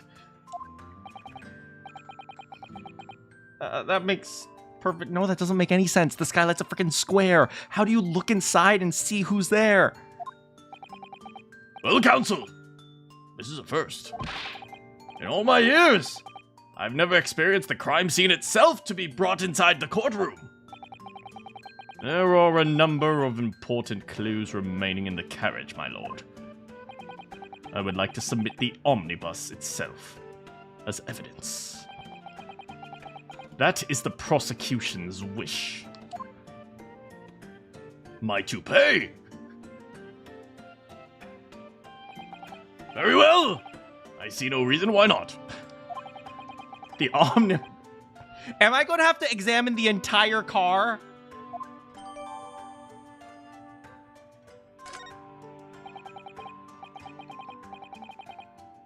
Well, at least we have time to examine. Alright, here are the 2 horses. Where does the dude sit? Okay, so here are the two horses. I'm assuming Beepo, is his name Beepo? Beepo sits here. Right, where's Beepo? Yeah, the driver, right? He's the driver. And then there's Bruce Fairplay. He witnessed it from the roof deck of the omnibus. Hold up. Did they say there was a scream? I don't remember. How much horsepower does this omnibus produce? 2. 2 horsepower.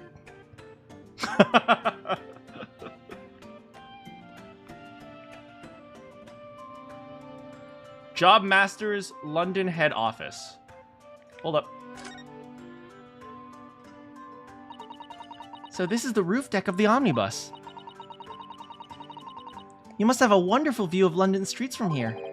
So people sit all the way up here in bitter winter nights with the cold. That actually sounds nice. Actually, you guys know that I do like cold weather. I have no idea why I live in California. But I do like cold weather. But like if it's snowing cold, that might be too much. And they have to pay money to do so? I can't imagine how cold it must feel.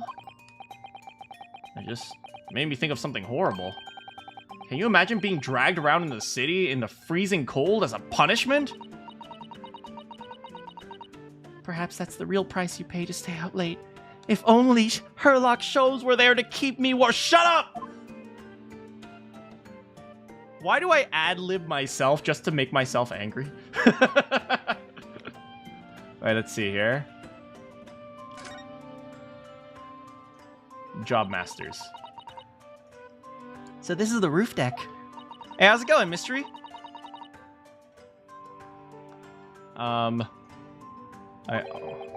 People sit up here and they have money to do so. Oh, I was trying to examine the window.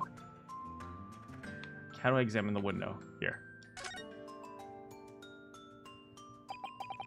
You can certainly see inside the carriage. Okay, but notably, you can only see inside the carriage from the back seat. You can't see inside the front seat unless they turn around, right? Which means the guys were sitting in the back seat, right? I think.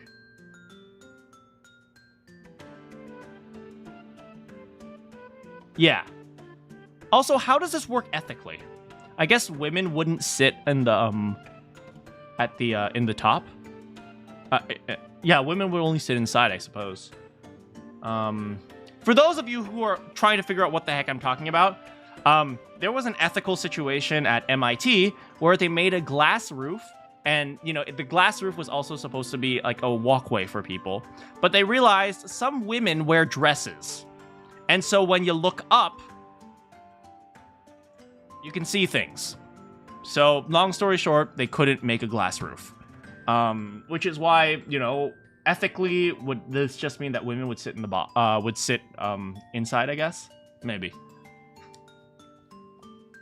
It was a cool idea, but it didn't work in practice.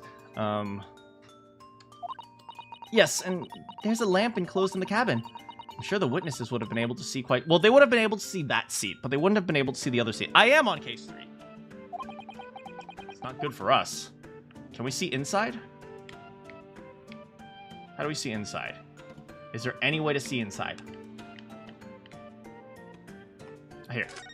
Maybe? Well, let's open the door and go inside.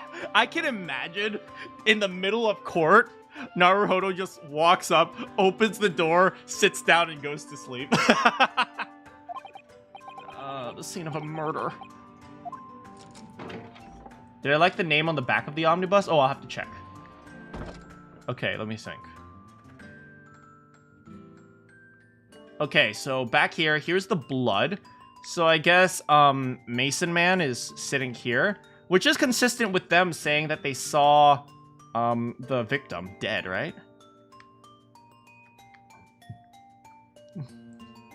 Did you see what it said? I'll have to check once I would get out of this door. How's it going, Meep? They can only see an arm... They can only see an arm movement. What do you mean by that? I mean, I guess so, if McGilded was stabbing. I mean, McGilded could be sitting next to the dude. No, but... Wait, I mean... Where was McGilded? That's a good question.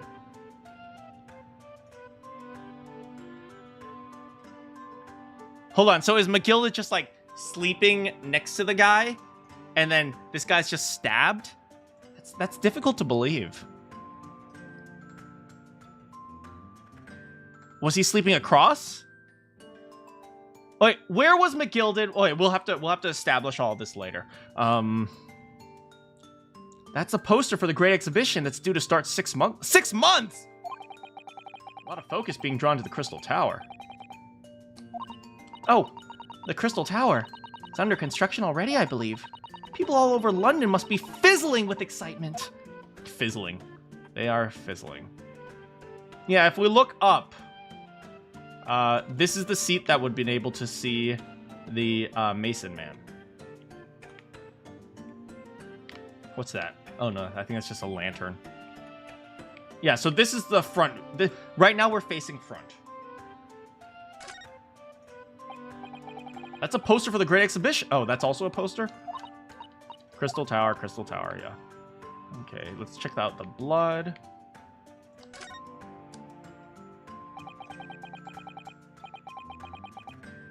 Fizzing? Was it fizzing or fizzling? Or fizzering? That blood soaked into the seat.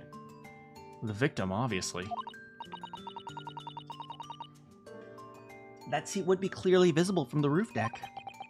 Would you really stab someone in full view of other passengers? I wonder. Well, it was after dark. There was a lamp on in here, so perhaps the culprit couldn't see anything outside the skylight. That's true. Okay. Whichever way you look at it, doesn't seem like it was a planned attack. Doesn't seem like it was a planned attack? I mean, maybe. I don't know. So, first of all, I want to figure out who even is this Mason guy. Oh, there's a door over here. The seat has a handle, it seems. Hey! Okay, so obviously McGilded was hiding in here because he's little.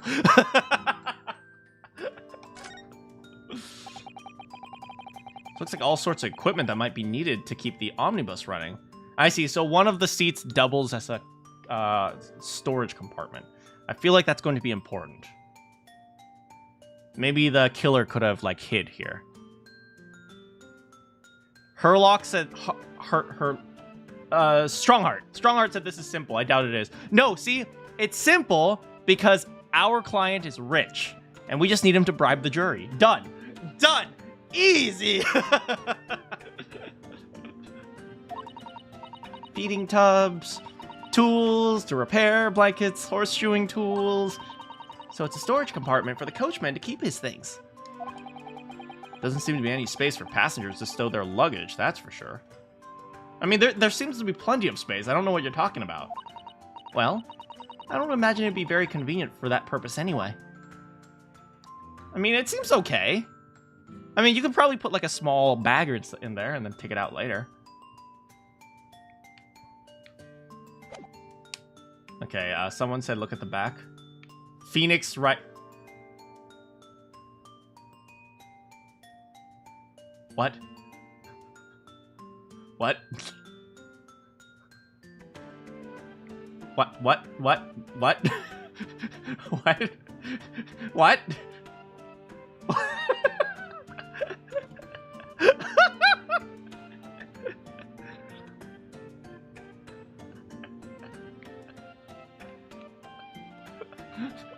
I see.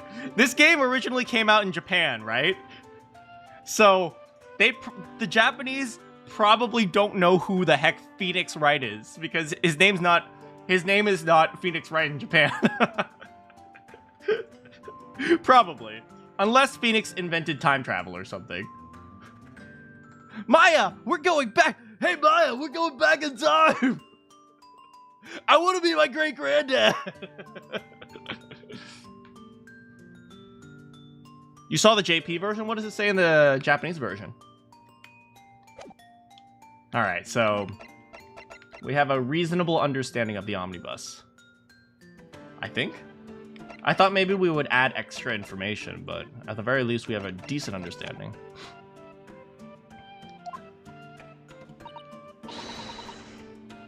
Phoenix invents time travel to solve a case.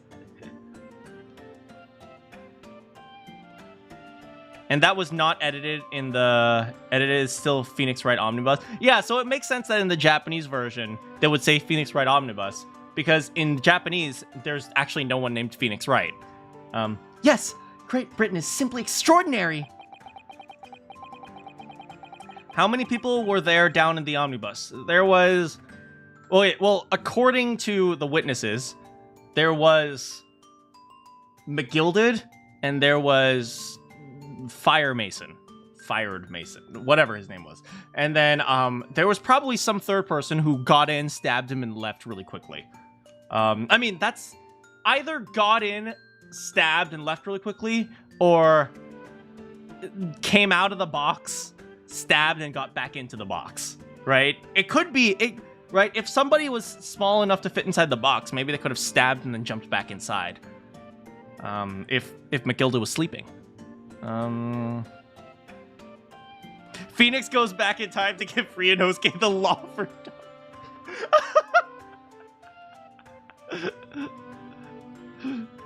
It could help myself a lot by giving that omnibus a thorough examination. Nah, we don't need to.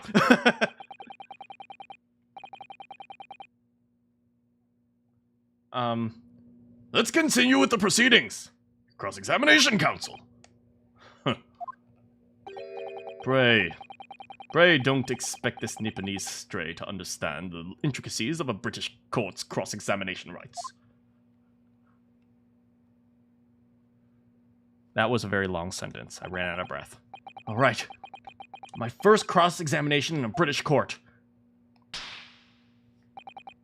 Focus, Ryunosuke. You've practiced this accent.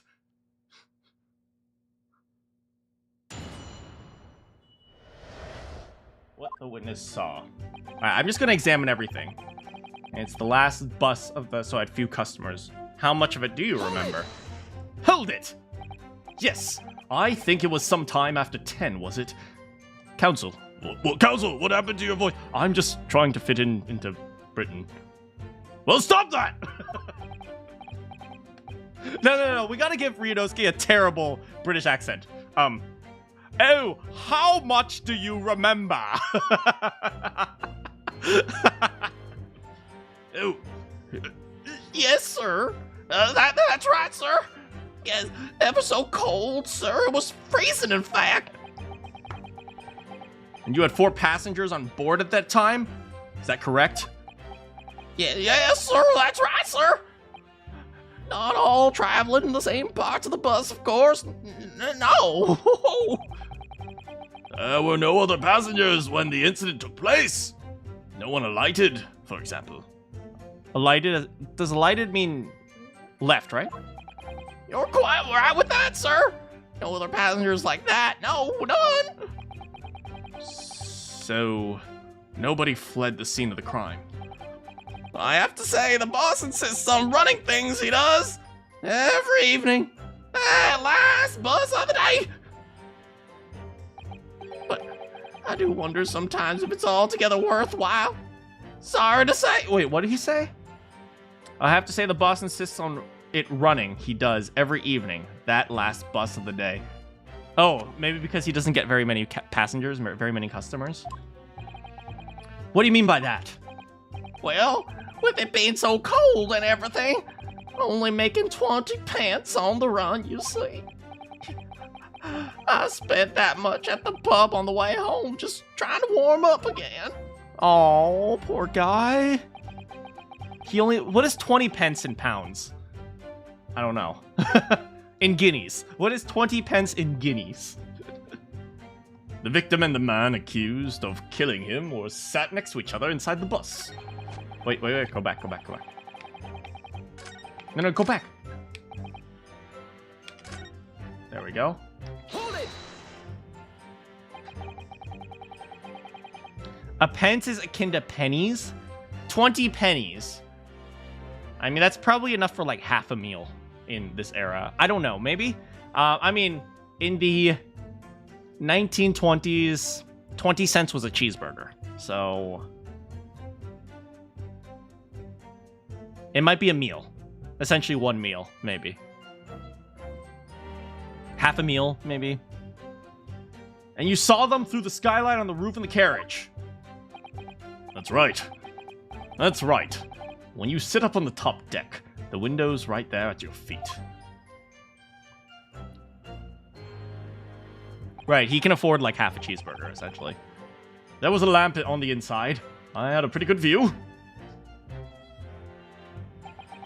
The two of them were wearing hats, and I couldn't exactly make out their faces. But there's not a shred of doubt in my mind. It was Mr. McGilded. Wait, is that consistent with... Yeah, that's consistent. How can you be so sure? Well, how can I put it politely? Mr. McGilded is a gentleman of rather small Yo! He calling my boy short? You don't disrespect short kings like that, fair play. Bailiff, arrest this man! I couldn't have mistaken him for anyone else. Wrong! It could have been a 10-year-old. Wait, no, that's just making McGilded sound worse. It might have been McGilded. It could have been a 10-year-old boy. It could have been a 6-year-old girl.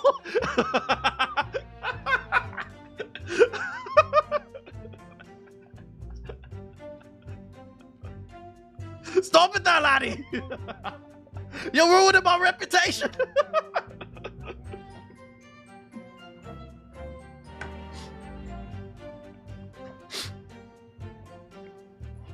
More like foul play. Oh, it's Pearl. Pearl went back in time with Phoenix. There's some very young age. Hey, it could have been a 2-year-old. McGilded could have been mistaken for a 2-year-old. Let's not forget that when the vehicle came to a halt, the only people inside the enclosed cabin were the deceased Mr. Mason and Mr. McGilded. There's no room for doubt here. I really wish there was. Then he just reached over and plunged a knife. Oh. Hold it! You actually saw the exact moment! Didn't I already testify to that? He's got a cane! Or are fair, dinkum, hard-working city bankers not considered trustworthy these days? No, I didn't mean that. This isn't good. I've really got his back up. Perhaps you could just tell us what you saw in a little more detail, if that... My lord! Juror number 3. What's the meaning of this? My mind is made up, my lord. Completely and utterly made up. Made up about, I don't like the stinking rich. I never have. They're always up to something or other they shouldn't be. Every one of them. And that little leprechaun of a... Yo, don't be disrespecting my man here. Well, he can't fool me. What the... Huh? What? There's no point wasting time listening to any more of this. It's my opinion on the matter anyway. It is precisely what I was about to say. Wait. As the foreman of the jury, it is my duty to set a good example to our fellow jurors. Wait. Is that like... Are they voting guilty? What?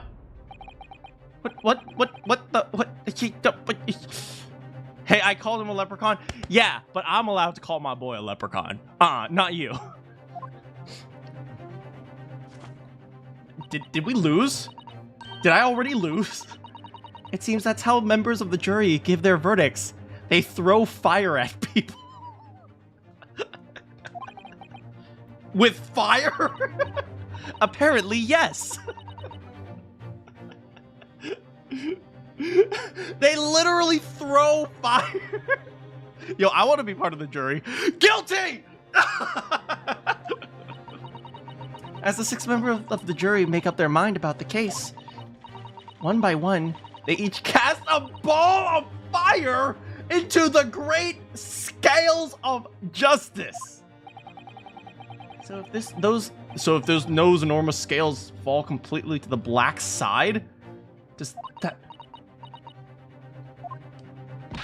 Let's do our very best to make sure that doesn't happen. Well, we're doomed.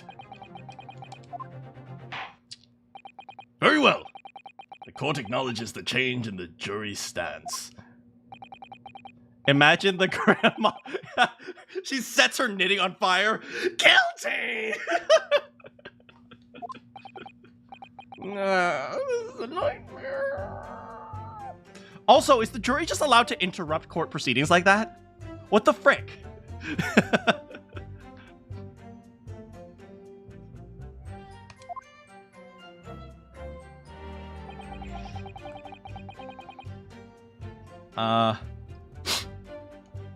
That's right.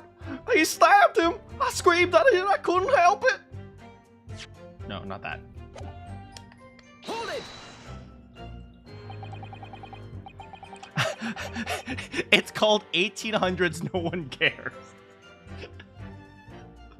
He stabbed him, and you were sitting on the roof deck, were you? That's right, sir. I was up on the seats. I remember seeing the little No, stop disrespecting my man. Next to the fellow that was stabbed. I've just been thinking about a new hat design, you see, so I was gazing absent-mindedly. Thanks for coming, Mystery. But then I happened to look through the skylight. It was sticking right out of his belly, this huge great knife. I mean, so he didn't see the moment of stabbing, right? Grim sight indeed. That didn't help me at all. Girl, stop cleaning. Damn, look at her go! Yes. Yeah, oh, okay. I love spaghetti too.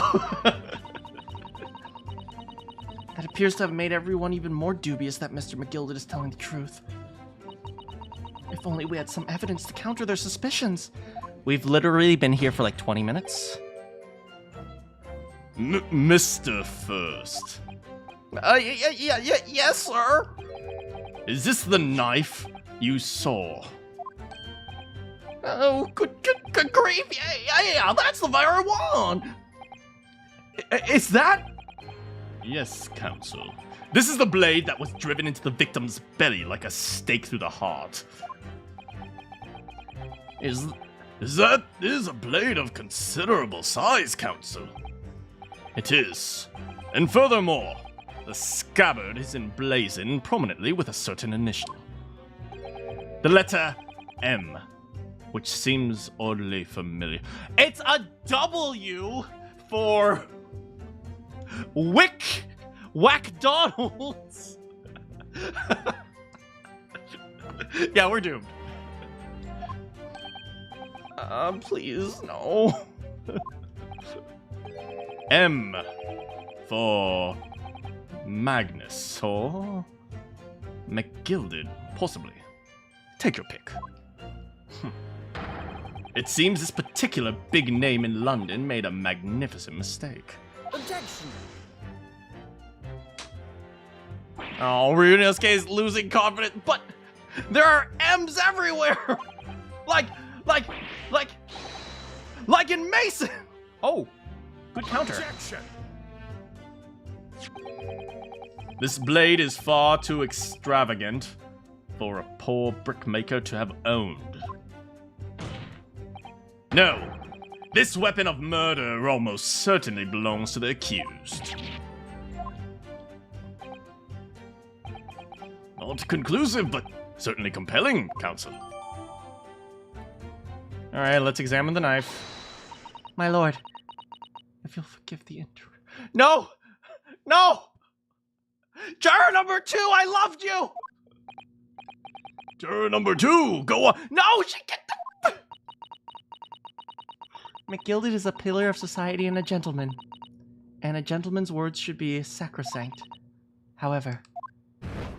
Juror number 2, no!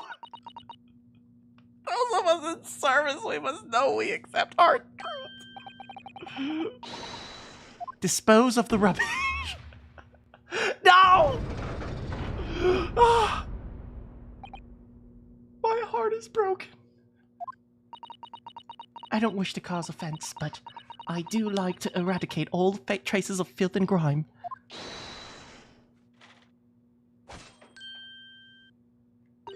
No, no, no, no, no, juror number 4. Juror number 4. No, no, no, no, no, no. Please, please, please. I will do... I will let you use me as a footrest, please. Please. I have painstakingly typed every word uttered here today and cross-referenced all the facts. As such, I am now in a position to draw the only logical conclusion. Juror number 4. No. Granny, Granny, please save us. Granny, Granny, I need you, Granny.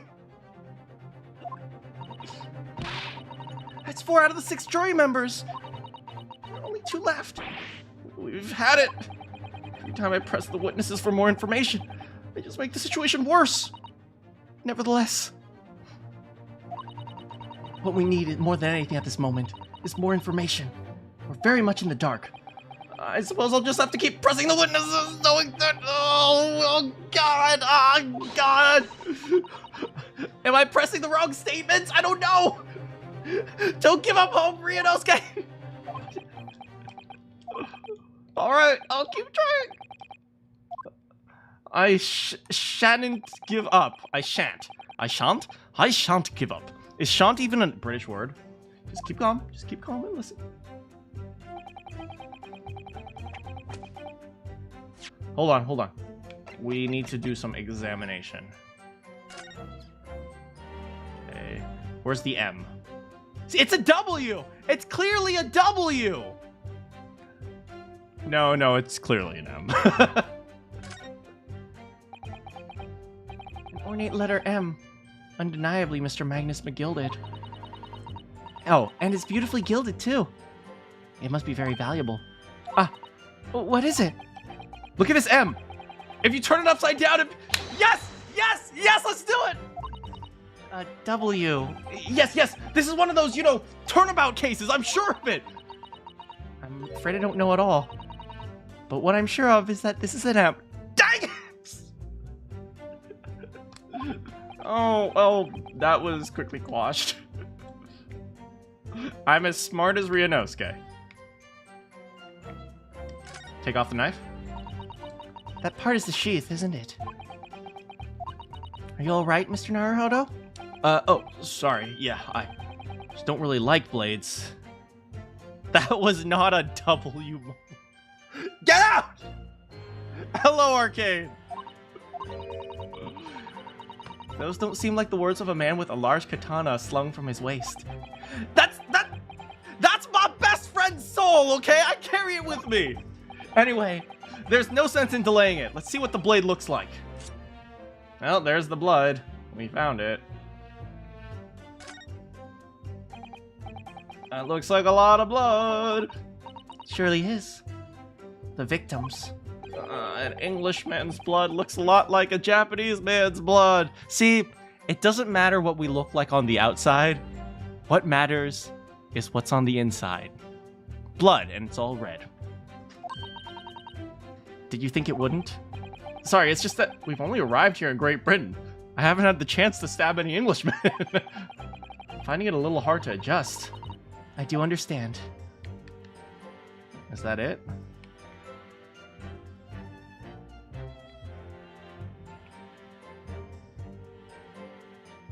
What's on the inside? Knives. Alright, well... honestly, I think it's over. I have no idea. I guess this is the last statement, but if Granny gives up on us, oh no. Do I press this last statement or do I? Let me see what we have. Murder weapon, omnibus, defendants, leather gloves, crime scene. He stabbed him. I screamed. There's nothing to it. It's just he stabbed him. Out of the blue, the accused just reached over and plunged a knife. That could be reasonable. Reached over. Is there a situation where he couldn't have reached over? He was sleeping, but we can't prove that. Wait, crap. The victim and the man accused of killing him were sat next to each other. Can we disprove that?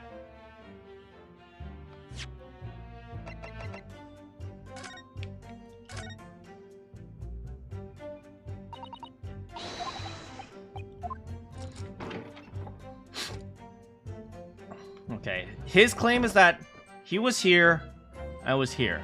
But the argument is very obvious, right? No man stands next to each other at the urinals, right? So obviously, no man would stand next to each other or sit next to each other in an omnibus. It's the most obvious argument. Right? We use the urinal argument, right? Guys don't pee next to each other at the urinals. It's such a simple, how do I argue this?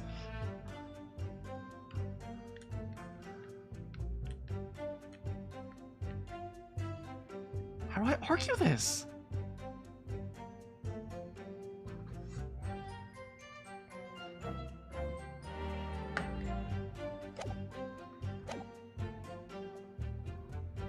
Would that be true in the 1800s? I'm not even sure urinals existed in the 1800s, so...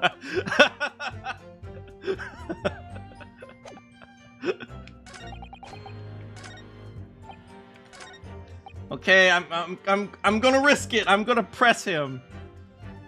Hold it! What exactly did you see? Oh, well, sir. That would be the passenger, sir. Collapsed on the floor, he was. Wait, collapsed on the floor? And by the passenger, obviously, you are referring to the victim, Mr. Mason, the brickmaker. And the other passenger that had the knife in his hand, like this. By the other passenger, obviously, you are referring to the accused, Mr. Magnus McGilded. Wait. How did you see? You're in the front, right? And then he plunged it down like this, stabbing the others in his belly. What? My lord, I wish to speak. Yes, juror number 5. Do I take it that you... No. Granny, please. I will bake you no, grannies bake cookies. What do grannies need? What do grannies need? I will give you the best back massages. Granny, please. I will do anything. Please.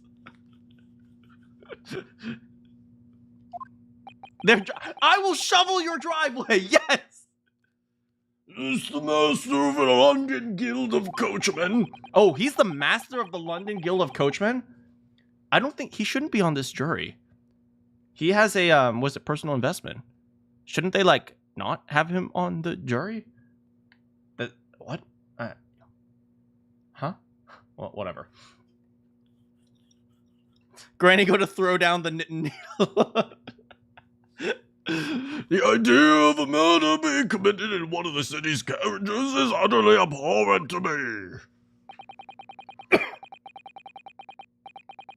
It wouldn't be right to make a decision before hearing the facts, though, I said to myself. No! Please! No! Please! No! The horse has bolted, as they say. No! Keep it open, bud! Get up now, Silver Blaze! The finish is in sight! Granny! Granny! Granny! Please! Please! I will marry your daughter! Please! Please! Please! Please! Beppo is a long-standing member of the guild, and I trust what the man says. Oh, thank you, sir. You're too kind, sir. This is too unkind, sir. Which now means that 5 jurors agree to condemn this man. Granny. Granny. Granny. Granny.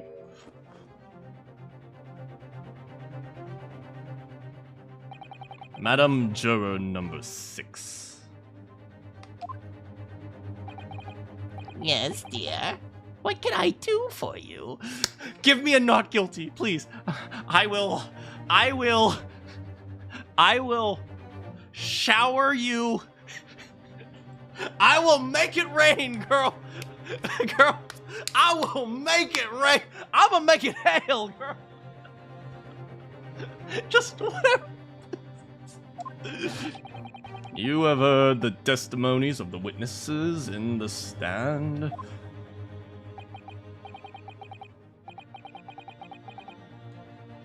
Oh, yes, I certainly have.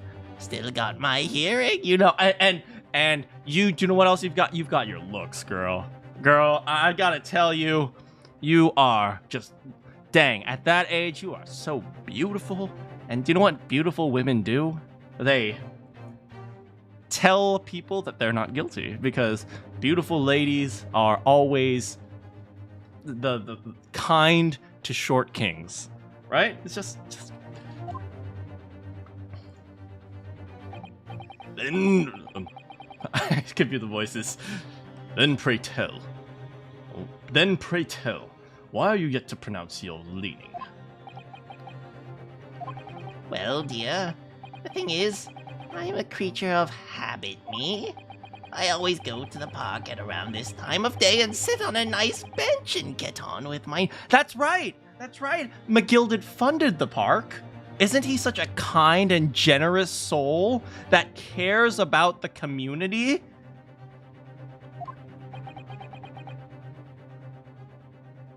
God damn it. There's a lovely little park just near where I live. McGilded Park, it's called. The gentleman donated it to the city, you know. To put a smile on the Londoners' faces, he said. I can't imagine such a young, fine gentleman would have it in him to take another man's life. Oh my God, Granny. I love you. I love you. Granny. All grandmas are good. AG, that's the acronym. All grandmas are good. AG. He's always doing wonderful things for the city. That's right.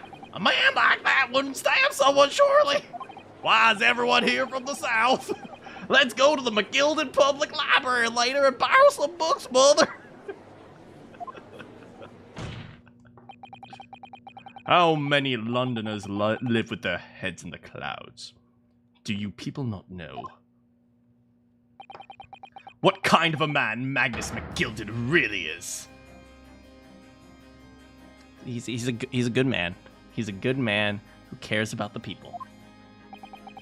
What kind of man is he? If you say short, I'm gonna call mistrial. The philanthropist, Magnus McGilded, has enough wealth to purchase the entire city he claims to value so highly. But where did all that wealth come from? Your client is a Shylock, sir, and one of the very darkest of souls. Stone the crows? No, don't stone the crows. McGilded lends money at extraordinary rates of interest so his victims have no hope of repaying him.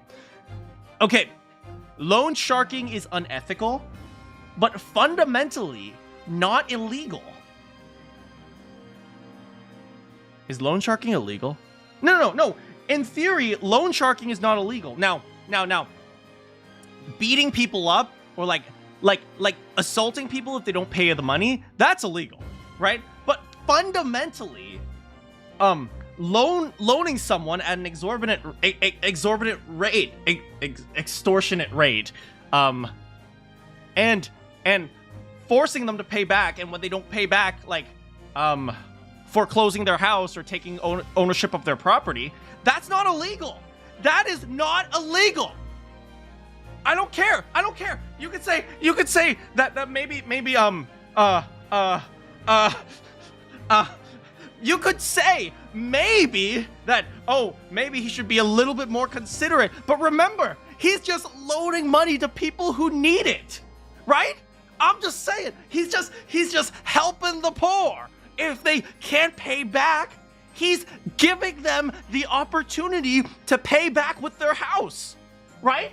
That's very reasonable. That's a very kind thing to do, right? He's giving them the opportunity to pay back with family heirlooms and clothes on their back, right? He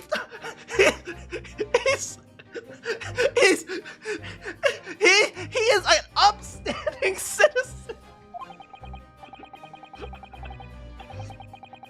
When they default, he takes possession of everything they own. If you want to be honest, it's actually the fault of the poor. It's like, first of all, it's their fault for being poor. Like, how dare you just not have money?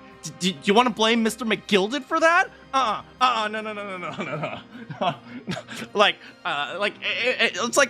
It's not Mr. McGilded's fault that you're poor. It's not that Mr. McGilded's fault that poor people can't afford things like food or medical insurance. It's like that doesn't matter. What matters is that he gives them the opportunity, right?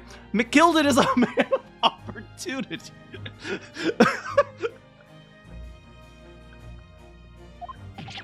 I've never heard any mention of that before.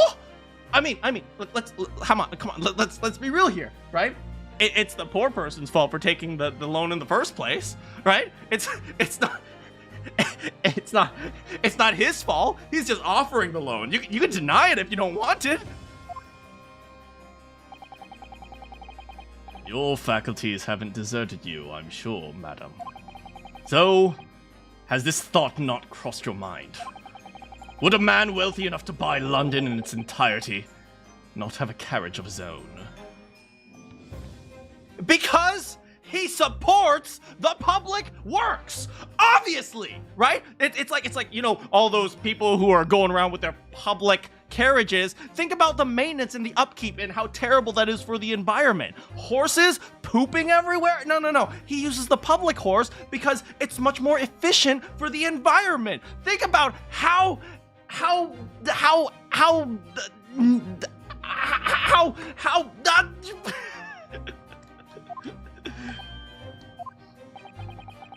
What possible reason could this man have to make use of the public omnibus service? Well, obviously, he wants to support the good people at the carriage works. He didn't have to ride there. He could have walked. But no, he wants to ensure that the economy is flowing for everyone. Obviously. Granny, knit slower, just think about this. Think about McGilded Park, such a lovely place for you to enjoy yourself.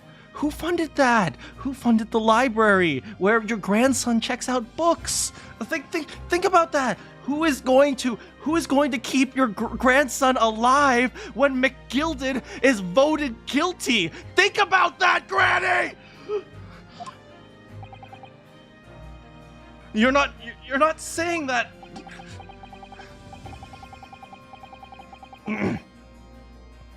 The victim, a poor brickmaker, had next to nothing in his name, save considerable financial liability. It will come as no surprise to the creditor that his creditor was the accused, Magnus McGilded. But let it be known that the very day Mr. Mason was killed, the final repayment date for his debts. Good gracious! The brickmaker was destitute. He had lost his house, had not a shilling with which to repay his debts. And in the end, this pitiful soul had the very last thing he owned taken from him. His life. By the merciless philanthropist pretender, Magnus McGilded! No, you have no evidence of that! Hold it! If I might add something briefly, Mr. Sato? You claim that the victim had been lent money by Mr. McGilded. But where's the evidence to support your claim? Huh? Oh no. Oh no. Oh no!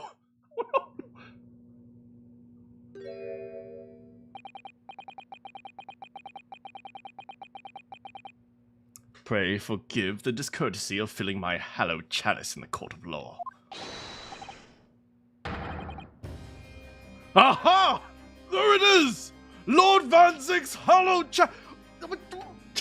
He has a signature move? We can't stop this guy!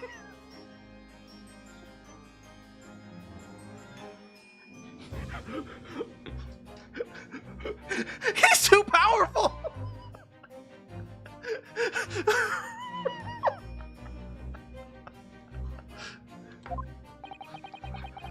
How can this be considered acceptable? He's using his ultimate attack already!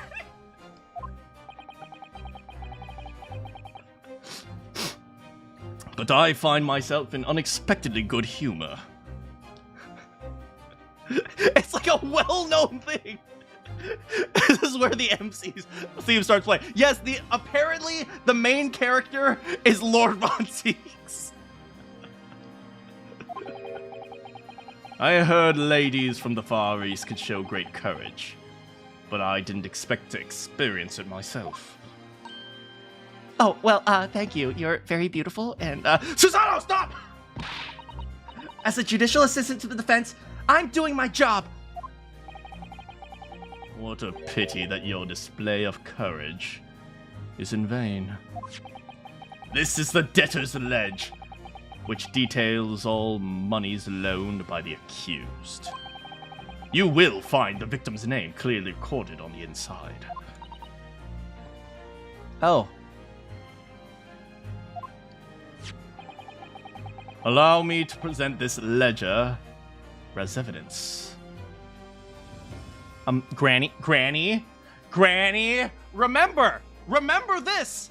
When people are struggling with their loans, who do they turn to? They turn to your kind local philanthropist who is there to help them out. Remember, right? If someone has an extraordinary loan, who's there to save the day? Magnus McGilded. Think about that. Just think.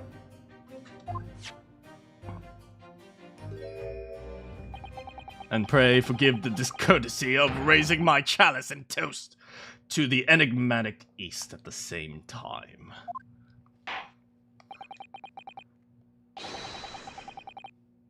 A marvelous ultimate attack, Council! I will gladly accept this new evidence. Oh no!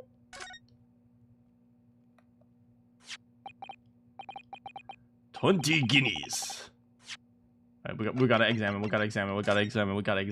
We are not losing here. Oh my frickin' frick. Oh my frickin' god. Frickin' frick frackle frick fracks. This portfolio must contain all sorts of secrets of London's gentry. Oh dear. Do you really think we should look inside? Well, it's not as though we know any of London's gentry personally. Apart from our great detective friend, perhaps. Actually, Wait. Is Sholmes broke? Sholmes strikes me as the guy who would brag about how rich he is and actually be broke. I assure you, we will not find Mr. Sholmes' name inside. Well, let's see.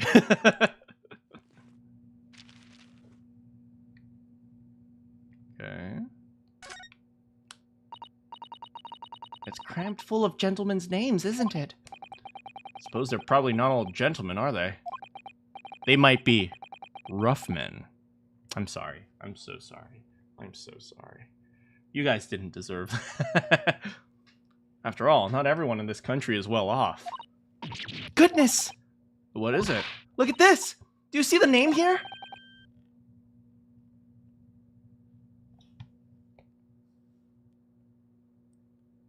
Bruce Fairplay. Oh. Oh, you don't say! Oh, you don't say!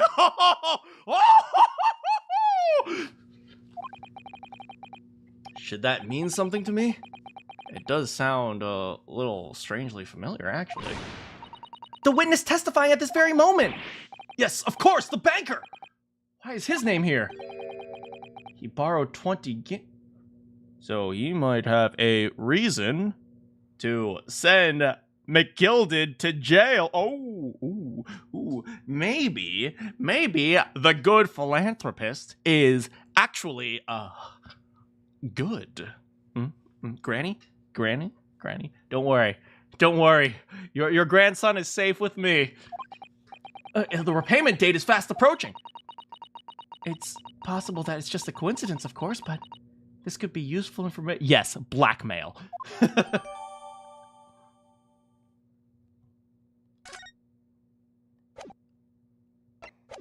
All right.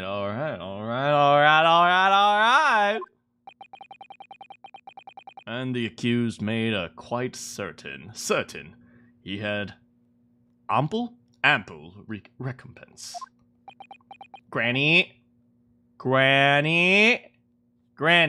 listen to me, Granny.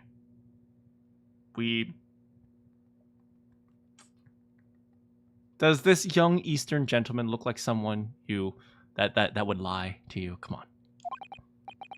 Well, it would seem No. McGilded Park? McGilded Library? McGilded, your friendly neighborhood rich man? I've had the wool pulled over my eye! Granny, calm down, calm! Regrettably, madam, that is the modus operandi of the accused. And it's such a pretty little park, too. What a scoundrel! Granny, no! Granny! Still? Maybe it's all for the best.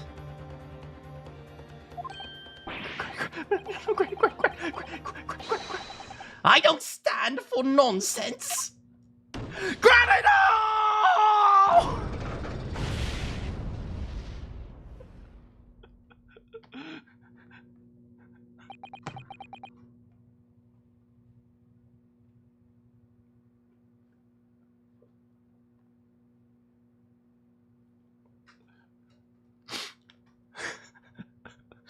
She is not nationwide, and she is not on my side.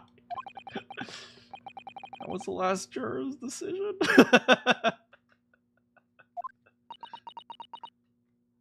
McGill dead. Get out.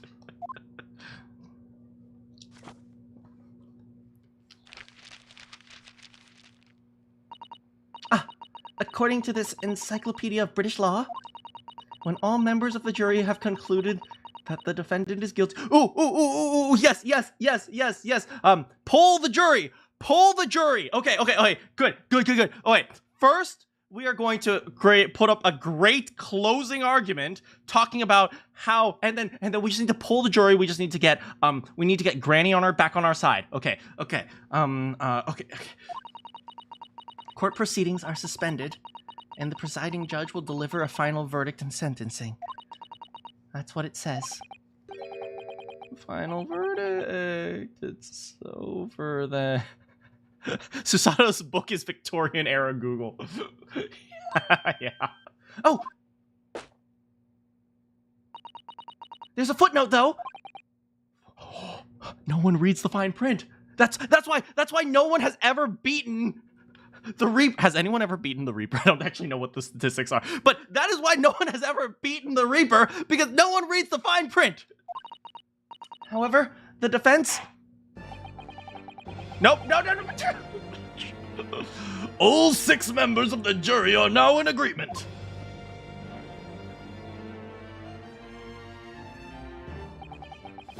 Allow me to convey my respect for your swift and righteous decision. According to the laws of this country, I will now conclude the trial by delivering my final verdict. I trust there are no objections.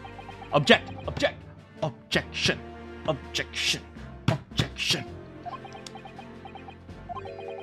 Miss Susato, just tell me one more thing.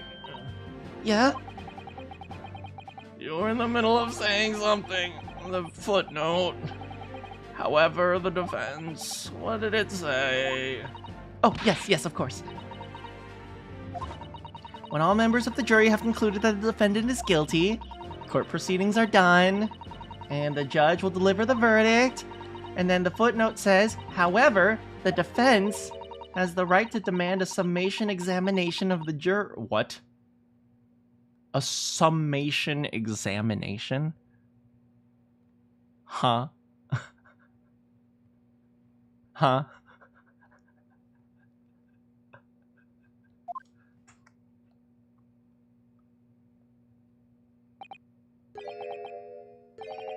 Oh! It's like trying to prove that the jury is unfit to be a juror. Granny is old. She's old and she's feeble. You think that would the horse carriage guy has a personal investment in this case. He cannot be on the jury. The knife guy is violent. Objection! A summation examination. What about all the compliments? I don't know what you're talking about. The maid is underage. Look at her. She's like freaking 12. There's no way she has like a working brain. A summation examination. From which century has that tome you have been resurrected? Do they not do that anymore? Judging from the binding, I would say that book is at least 50 years old. Any modern text on British law wouldn't even give such an antiquated procedure a mention. It's a relic, long forgotten, and certainly no longer practiced. So you're out of luck. Oh.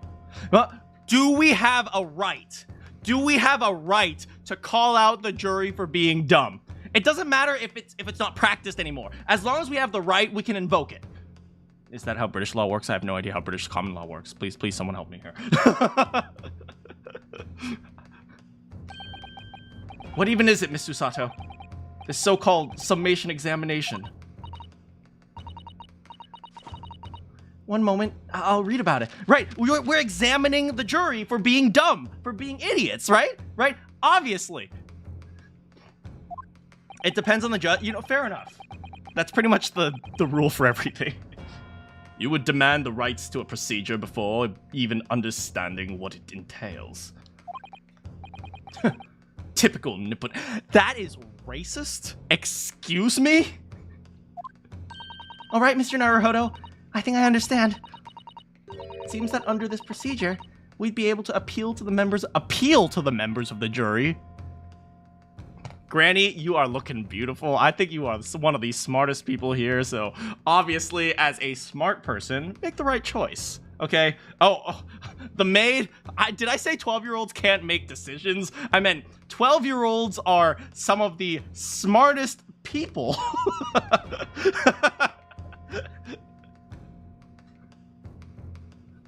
Everyone is ready. And back to the compliment.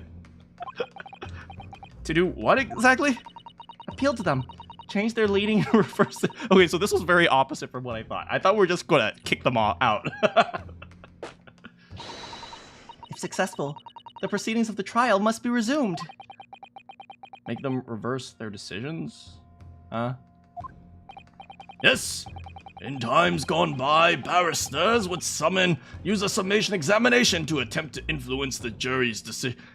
Would that be ethically correct? I feel like that procedure probably wouldn't last very long. For the exact... Wait, I don't even know why. But for the general reason of what Van Zieks was saying, because for the most part it would end up being more like things like bribery. Right? It would be like bribery and like bribery or manipulation. It wouldn't be if the defense has the right to invoke it. Is the prosecution allowed to? If the prosecution isn't allowed to be part of the summation examination, I don't know. Then it wouldn't be a very effective method of using. But hey, flawed jury system, flawed judicial systems. We love that because we take that to our advantage.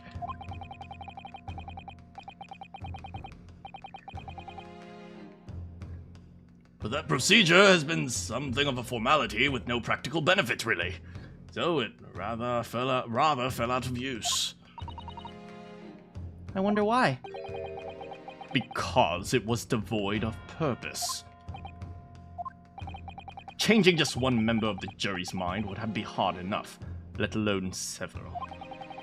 No self-respecting defense barrister would even attempt to assert his right to try it in this day and age. Still, I don't see any mention of the procedure actually being formally revoked. Let's go, Susato! Come on! What are you suggesting? I'm suggesting that although it may be antiquated and forgotten, it's not extinct. Unlike you, prosecutor! Oh, let's go, Susato! Up top! Oh! What do you think, Mr. Naruhodo? Summation examination. Our last possible option. Do we assert our right?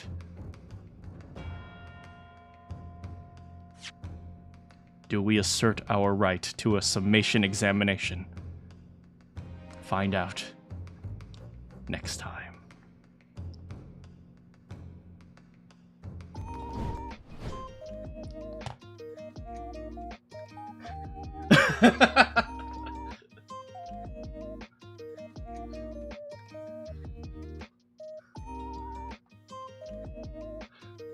We got this. We got this, guys. The cliffhanger. Japan was better than this. I don't know. I don't know. We'll use the one thing they lack. Logic. We got this. We got this. Easy. Easy. It's gonna be like, hey Granny, you're looking mighty fine. What's that? You lonely? Well, I'm lonely on cold winter nights too, so maybe if you give me a not guilty verdict, I can come by every once in a while. Wink. And then for the maid, listen. I know you're only 12. I'll get you out of child labor. You can trust me.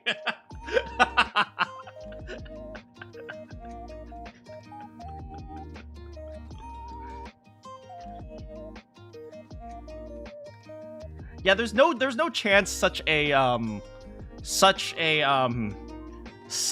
procedure would pass legal ethics. I can understand the reason why people would try the procedure at some point, but I think, if by modern day standards, a summation examination probably wouldn't pass legal ethics by today's standards. Also, the maid is a literal 7th grade. Is she? Is she actually a 7th grader?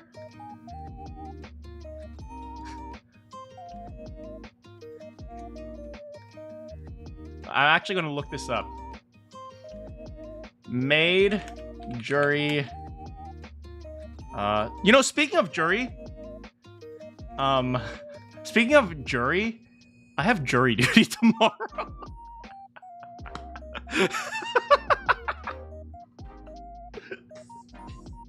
Frick!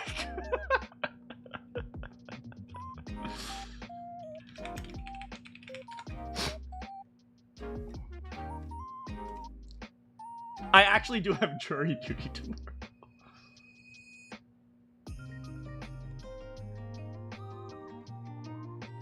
Okay, so she actually has her own wiki page. Jury number 2. Oh no, I should be careful here. Actually, I don't know if there are. They say she appears in more than one case, so I don't. I'm not sure I should keep reading. Let me just Control F age. Image. Okay, age. Image. Page. Page. Image. Page. Images. Popular pages. Age. Image. Image. There's actually no official age as far as the wiki says. To be fair, the jury decides once they think the defendant is guilty. The defense would need a chance to argue back. That is actually a fair point, Arcane. Because they're not required to hear the full trial, unlike today's age. Good luck. Yes, good luck. I hope I don't get a case.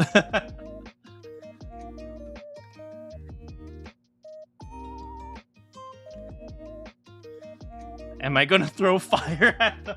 Not guilty!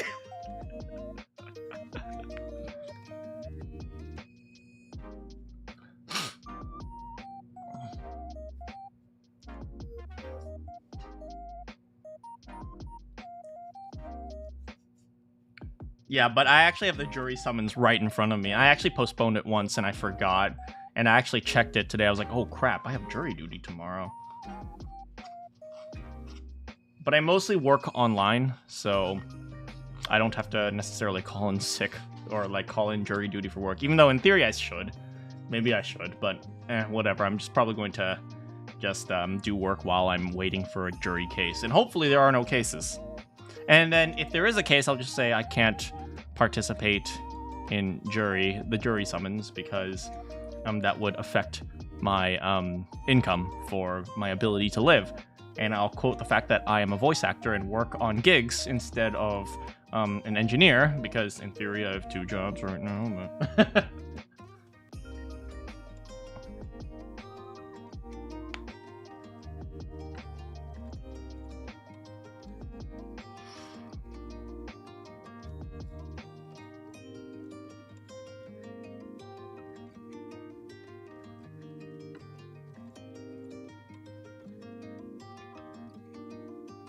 Yeah, but yeah, jury duty, guys. Don't grow up, because it sucks. I'm not even a registered voter. How did they find me?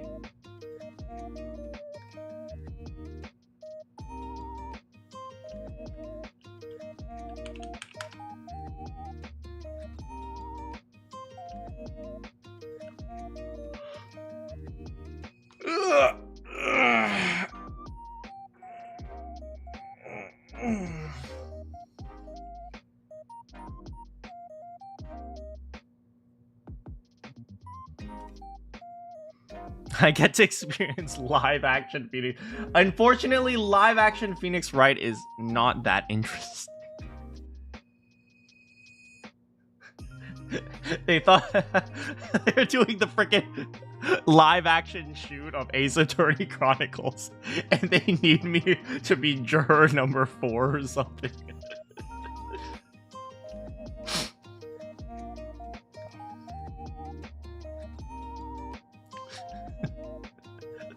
Your Honor, this man is guilty of murder.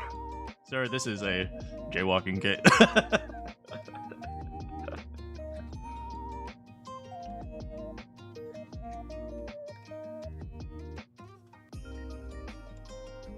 You still don't know what jury duty is? Well, essentially, so a jury is a collection of your peers that you use to judge. I'll tell you guys the process. Because I've been in the process before. I'm just didn't get chosen. Thank freaking God. What am I going to eat? Dang it! Ah! But okay, what was I saying? Right. So this is how jury duty works. So essentially, everyone in the county, usually it's a county thing, but when we're talking about like Supreme Court and stuff like that, or when we're talking about things like, okay, there are a lot of different courts, and Supreme Court is not the same thing. So no, but generally county court or like city court or something like that, right? You are usually found by government works. So chances are they found me because my name is on my power bill and the government does the power. Not very well. But okay, so they send me a mail and they say, you are required on this day to come into the court for jury duty. Yeah, so, and then generally there are work exceptions. So, so like, for example, generally, what do you call it?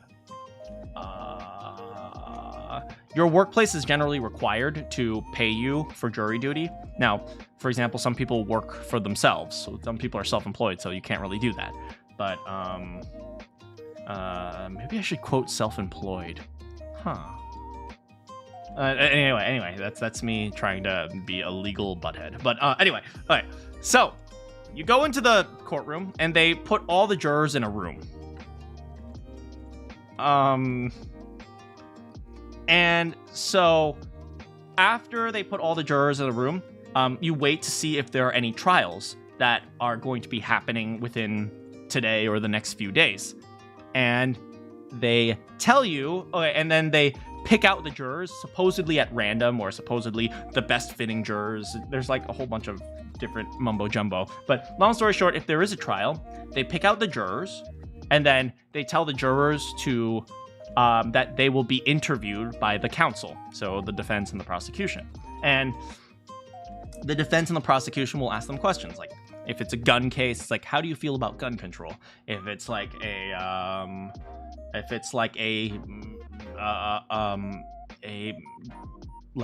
car accident case, they'll ask like, have you been in any car accidents? What happened? Do you have any beliefs on how people should drive? So on and so forth, right? And then based on how people respond, both the prosecution and the defense have a right to choose which jurors they don't want to be part of the jury. And so they continue that process until eventually they choose I think it's 13. I don't remember the exact. Is it 13, guys? I think it's 13 jurors, right? Yeah, and they continue that process until they have 13 jurors. So long story short, the prosecution and the defense can select like jurors that they feel like would better represent their side or better represent the or less represent the other 12 jurors. All right, 12 jurors. Well, for those of you who don't, I'm also in the US, so if that makes any difference, maybe some of you guys are in Canada. Canada. No, I'm kidding. But yeah, so they'll go through that process until they've selected 12 jurors, and then that's the jury that you have to go sit into the jury. Long story short. But yeah, but often you're just waiting there for many hours, and I'm probably just gonna take the time to get some work done.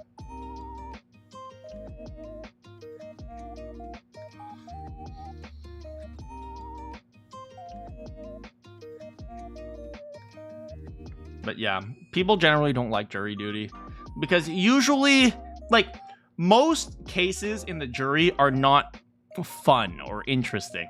Like, if you were on the Johnny Depp trial, ooh boy, like, you know, that would be all fun and silly, and oh man, you get to hang out with Johnny Depp as he sues or is sued by, I forgot who's suing who, but whatever, and then like, oh, you get to be part of a big influential case. No, most jury cases are like,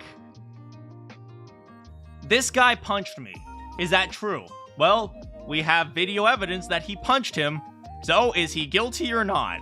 Well, looks like he's guilty, and you're just sitting there through, like, the most, like, clear-cut case, but you have to be there for hours because that's the procedure. Right? It's like that those are most cases. Most cases are like so freaking obvious. The jury's like, why am I even here? Like those are almost all cases. There are very few cases that are like influential, like the police cases, or like, you know, the police like beating cases, or the celebrity cases, or the or like some sort of like shooter, but the shooter was in self-defense, so who's actually the right person here kind of cases. Like there are very few cases that are like that. Most of the cases are so freaking cut and dry, you couldn't cut your steak with a knife. That's how freaking dry that steak would be. Is the jury usually the witnesses of the said? No. The witnesses and the jury are not the same thing. The jury is supposed to be a group of people who are completely unrelated to the case. The witnesses are the people who saw the case. Oh, your final exams were canceled? That's either a great thing or a terrible thing. So congratulations, or I'm sorry to hear that. Yeah, they're completely uninvolved. Robin said it correct. The witnesses are generally going to be testifying. So they're going to be the ones saying like, I saw this guy punch him. Are you sure you saw it? Yes, I saw him punch him. Is there a possibility that you were mistaken? No, I saw him punch him. But could it have been someone else? No, I saw him punch him. But is it possible that you weren't actually looking what? No, I saw him punch him. No further questions, Your Honor. That's usually like 99% of cases.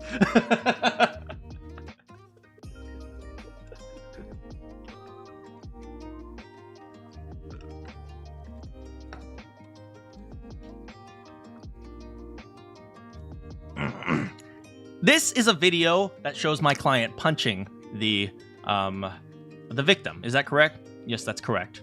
Is it possible that this video is mistaken? No. Doesn't this video seem blurry to you? No. Is it possible that this video was taken at some other time than when the incident occurred? No. No further questions, Your Honor. But maybe he was stretching and the other man's face got in the way.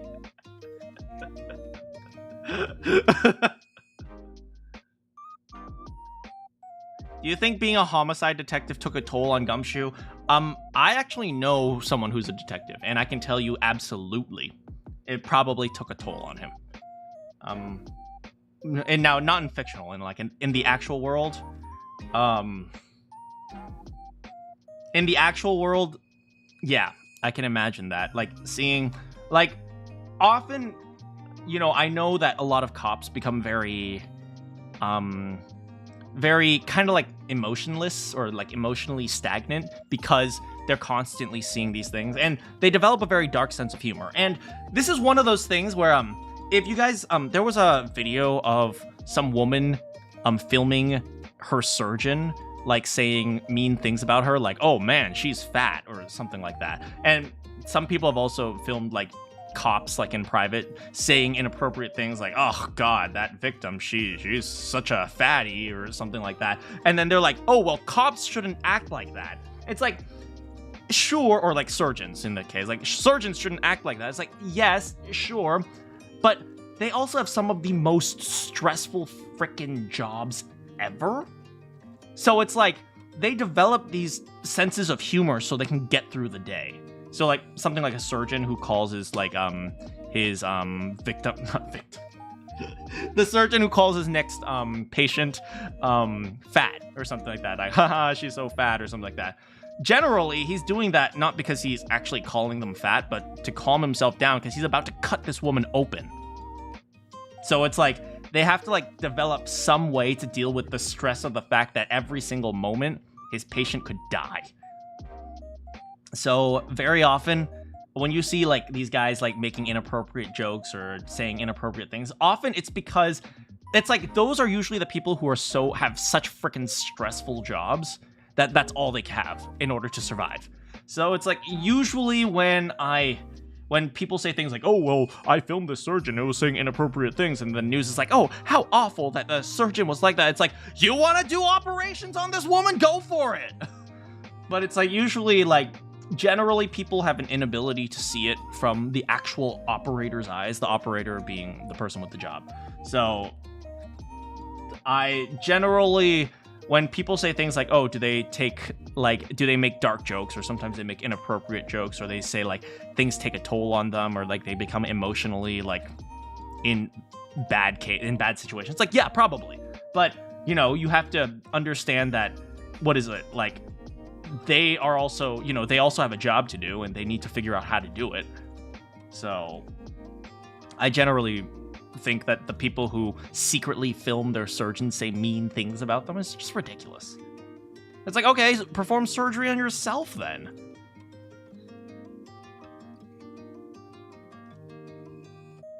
Yeah, I think people have an inability to really view things from multiple perspectives, which is why so many scandals with social media are coming out lately. It's like, ugh. Now you just feel bad for him? I mean, don't feel bad for him. You know what? I always say feel proud. Feel proud of Gumshoe for doing his job and being able to serve and do something good, at least as far as he believes. Like, Gumshoe sacrificed his job for us in chapter 2, if you guys remember. Not chapter 2, game 2. Is it game 2 or game 3? I don't remember. Surgeon was hearing all those buzzing noises in his sleep. Ugh. You believe Gumshoe needs a raise for real? I think, from what I understand, people say Phoenix Wright is actually is supposed to be a parody of the Japanese law enforcement and legal system, and I think Gumshoe was kind of like a parody of that. It's like they don't pay him much, so he doesn't try very hard. That type of thing.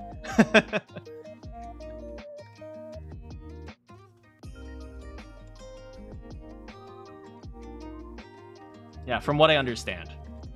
Like, it's supposed to be like a parody of the legal system and how, like, everyone just always assumes you're guilty.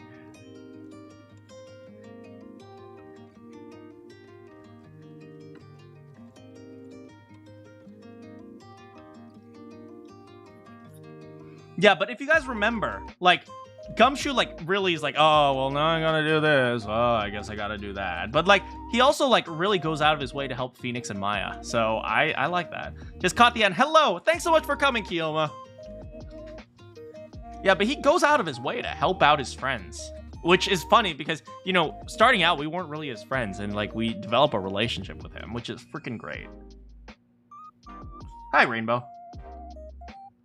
Yeah, you just caught the end. We were about to start a jury examination. I thought we would be examining, like, whether or not the jury is fit to be the jury, but I guess not. Unlike that ace defective.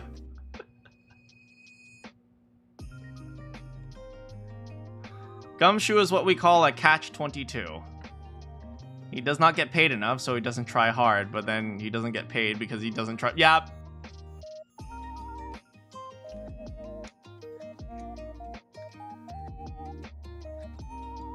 Yeah, he sacrifices his job to, what is it, save Maya.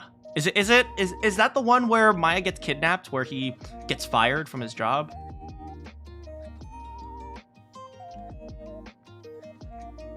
Yeah, he breaks a whole bunch of laws in order to help us out. He's a freaking homie. Gumshoe's a freaking homie.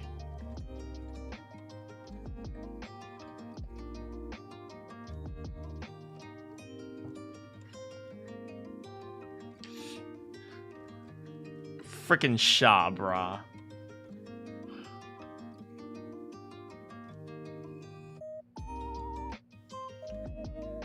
You're gonna do some evaluation yourself. Evaluation of yourself? Or whatever. Have a great night.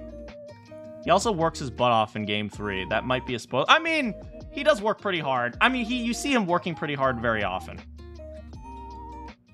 This is why you yeah, because Gumshoe's a homie. Gumshoe's our boy. Hey, Phoenix. Hey, Phoenix. Hey, Phoenix. I played the entire trilogy, yeah. I haven't played the other ones. The one where Phoenix is old, or the one where the other guy is not Phoenix, Apollo. Good old suede shoes. Anyway, I better get dinner.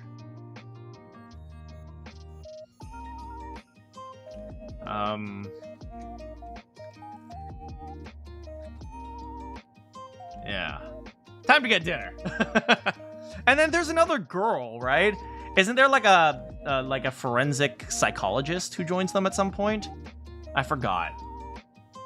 Yeah, there's like a forensic psychologist or something. So I don't remember exactly. Not Emma Skye. Like, she's like completely different. Like, I know Emma Skye or Lana. Was it Lana Skye? No. Kay Therad? Who? No. She comes later. Like, she's in the Apollo Justice series. I know. Like, one of them. There are three main characters. There's Phoenix Wright, then there's Apollo Justice, and then there's some other girl who's like a forensic like psychologist, or like she's I don't remember. Athena, maybe. Oh my god, is his name Apollo and her name is Athena? Wait, why is he Phoenix? Is that like a theme or something? Like the goddesses of light and the sun and wisdom, and then a phoenix. I don't know. That's something to think about. Anyway, dinner time. Athena Sykes uses analytical psychology. Yeah, like probably something like that, right? She analyzes like MOs and like mixed psychological evaluations of like killers and stuff like that. Something like that. That's like a real thing. So I was pretty interested to see when somebody told me there was like a forensic psychologist or some sort of psychologist who joins them. But anyway, dinner time. Good morning, good afternoon, good evening, or good night. If you have any quests for me, I will see you all next time.